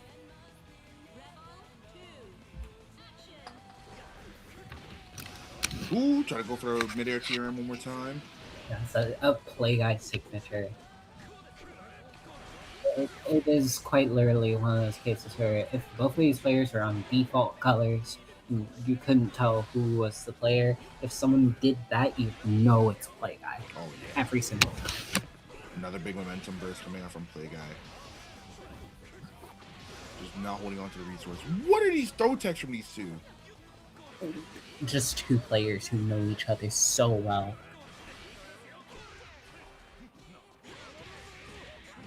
Great DP from play guy. Here we go. Almost had a coast-to-coast pressure sequence, but last Fuzzama gonna find his Weasley way out.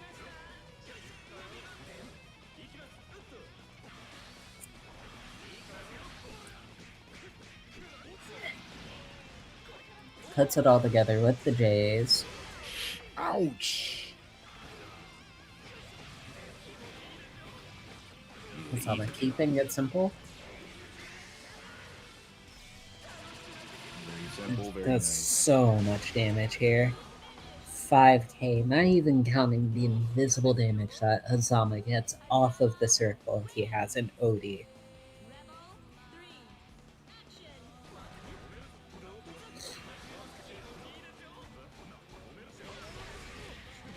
DP out from play guy.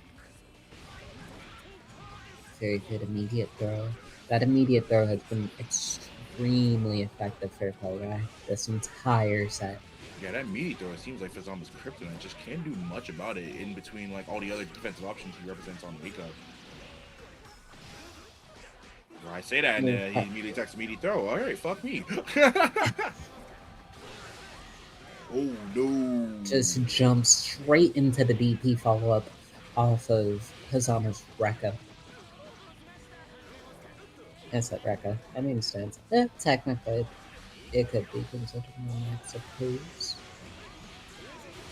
And just immediately falls into Play Guy's loving arms. Play Guy keeping it simple and closing out this game before it slips out of his hands. One more rematch, no character swaps. The thing with really swaps is once again play guy's momentum. He just completely flipped the switch out of nowhere, it seems. Systematical saying, "Don't forget, you're in here forever." TOs are tired.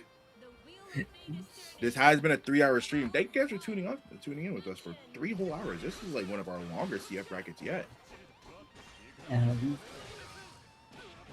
At least doing commentary, it hasn't fully felt like it's as well. It's been mostly some pretty fun CF.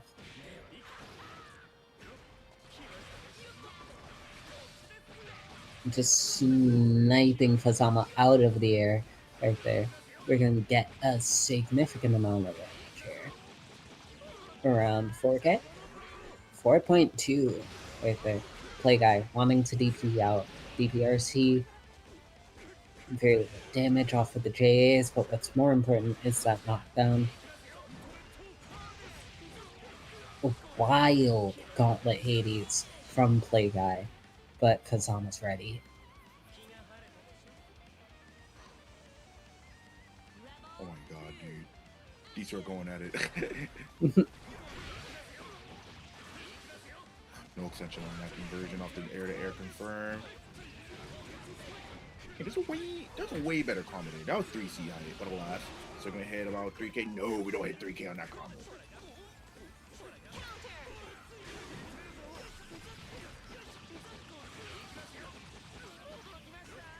I'm just gonna get this knockdown right here. No, what? We rolled there? And immediately forcing the burst out of Fuzzama, I guess. It is 11 p.m. Kind of just happened. Air throw, classic. Nice, and you're gonna push back to the corner. No, actually gonna take the mid-screen Oki. A little bit of extension on top too. God damn it, Fuzzama! Oh my god. Actually, that might have been the thing that woke up Play Guy. Now I'm thinking about it. Everything started after that first purple throw. Oh no! Oh no! I just see it as Fuzz getting ready for Ethan. Gonna try to do that against JP players. Oh no! Little does he know, JP also loves their blue throws.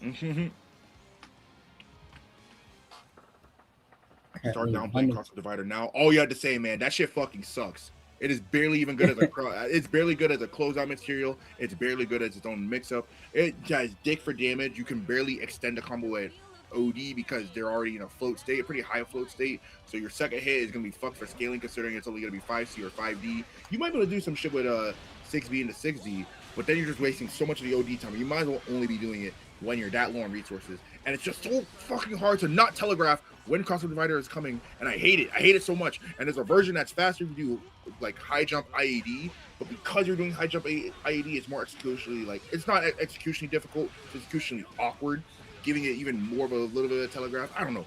Crossover Divider fucking sucks. He doesn't like Crossover Divider. It sucks. It's funny when I use it. Like I doing a bit of a hero burst here. Now, going into this next round, not too much burst, kind of potentially giving this round to Fuzzama on the silver platter, unless they're that confident in their ability. Seems so, just like how Play Guy is confident in these 5 Akim frames. I could never. I hate doing the jump cancel frame. I mean, it does more damage if you try to get the 5D after. It is 1-1. Blood's have to catch the opponent trying to jump out. I wish that move was also good, but the arcsys hates my ass.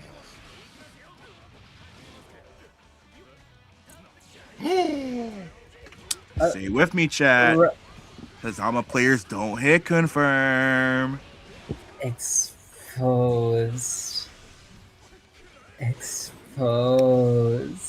Okay, that's really good IB into EA though. There is a 4-frame gap in there, made into 5 frames if you IB.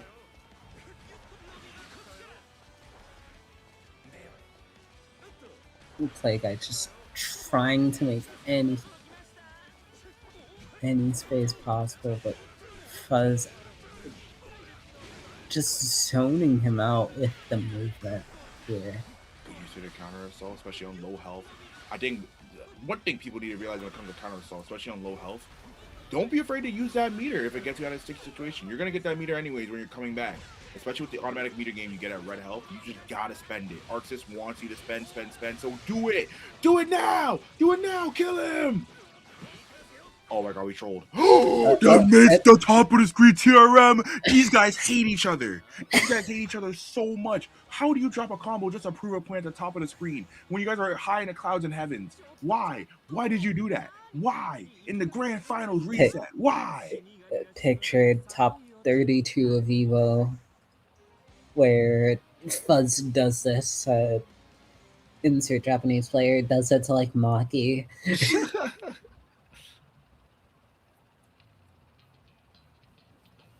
Oh, and yet we press on. 2-1 for the Zama Play Guy, sitting at the 2-1 deficit. Earlier, already had the reset run down 2-0. Another big momentum burst for Play Guy. Big wake up OD for Fuzzama. I think I said before on another stream, I think Fuzzama has one of the best wake up ODs in the game, especially with 50 meter. Surprised that Fuzzama isn't leveraging that more in this matchup, considering, oh my fucking god, this game sucks.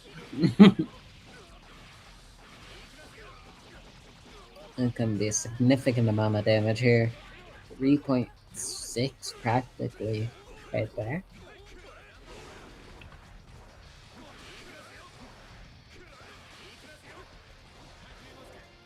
Fuzzama just making their movement as tricky as possible for a play guy to try to snipe and ducking under the 5A.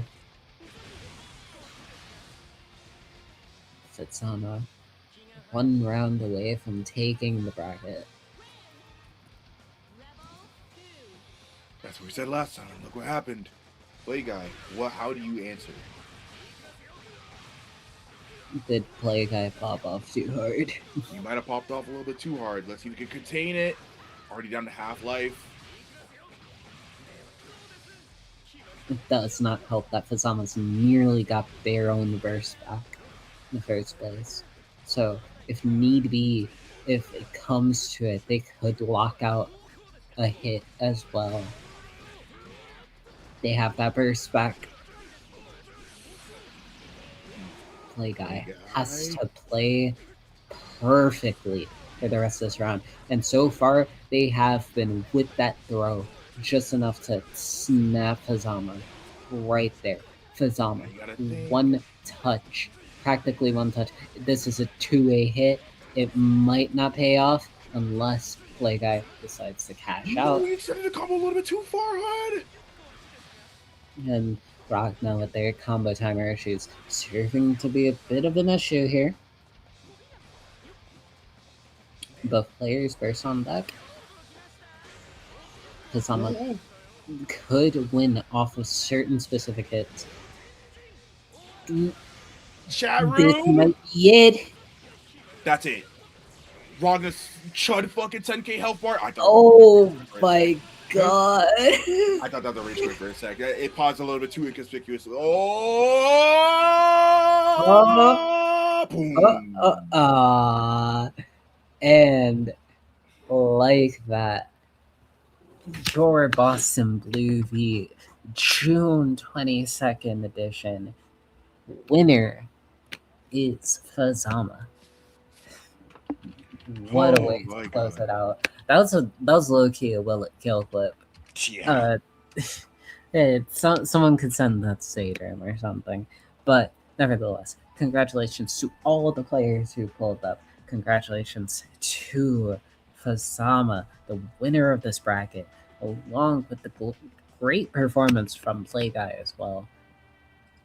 Resetting the bracket and nearly finishing the job, but Fuzzama keeping it all together and making, stamping, showing the world why there is threat on the world stage. And hopefully all these players hope to show that when they go to Eco later this week. That's what I'm saying. Yo, Japan, Rascal, Masa, Fenrich, it don't matter. Did y'all see that top of the screen TRM? Y'all ain't got nothing on us, bro. Yeah, nothing on that. That being said, before we close out, and as things are being paid out, it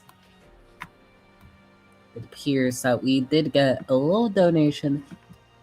Shouts out to Solairs74 for the donation to the Matrino, getting these players paid a bit extra as well. As we're all here, it was a pleasure being with you all. Ladies and gentlemen, that has been another rousing night of good old Blaze. Both character bases coming into agenda posts. I'm sick. These players showed up and showed out, all of them, whether you were on stream or off stream, and like that. It's been a pleasure being with you all.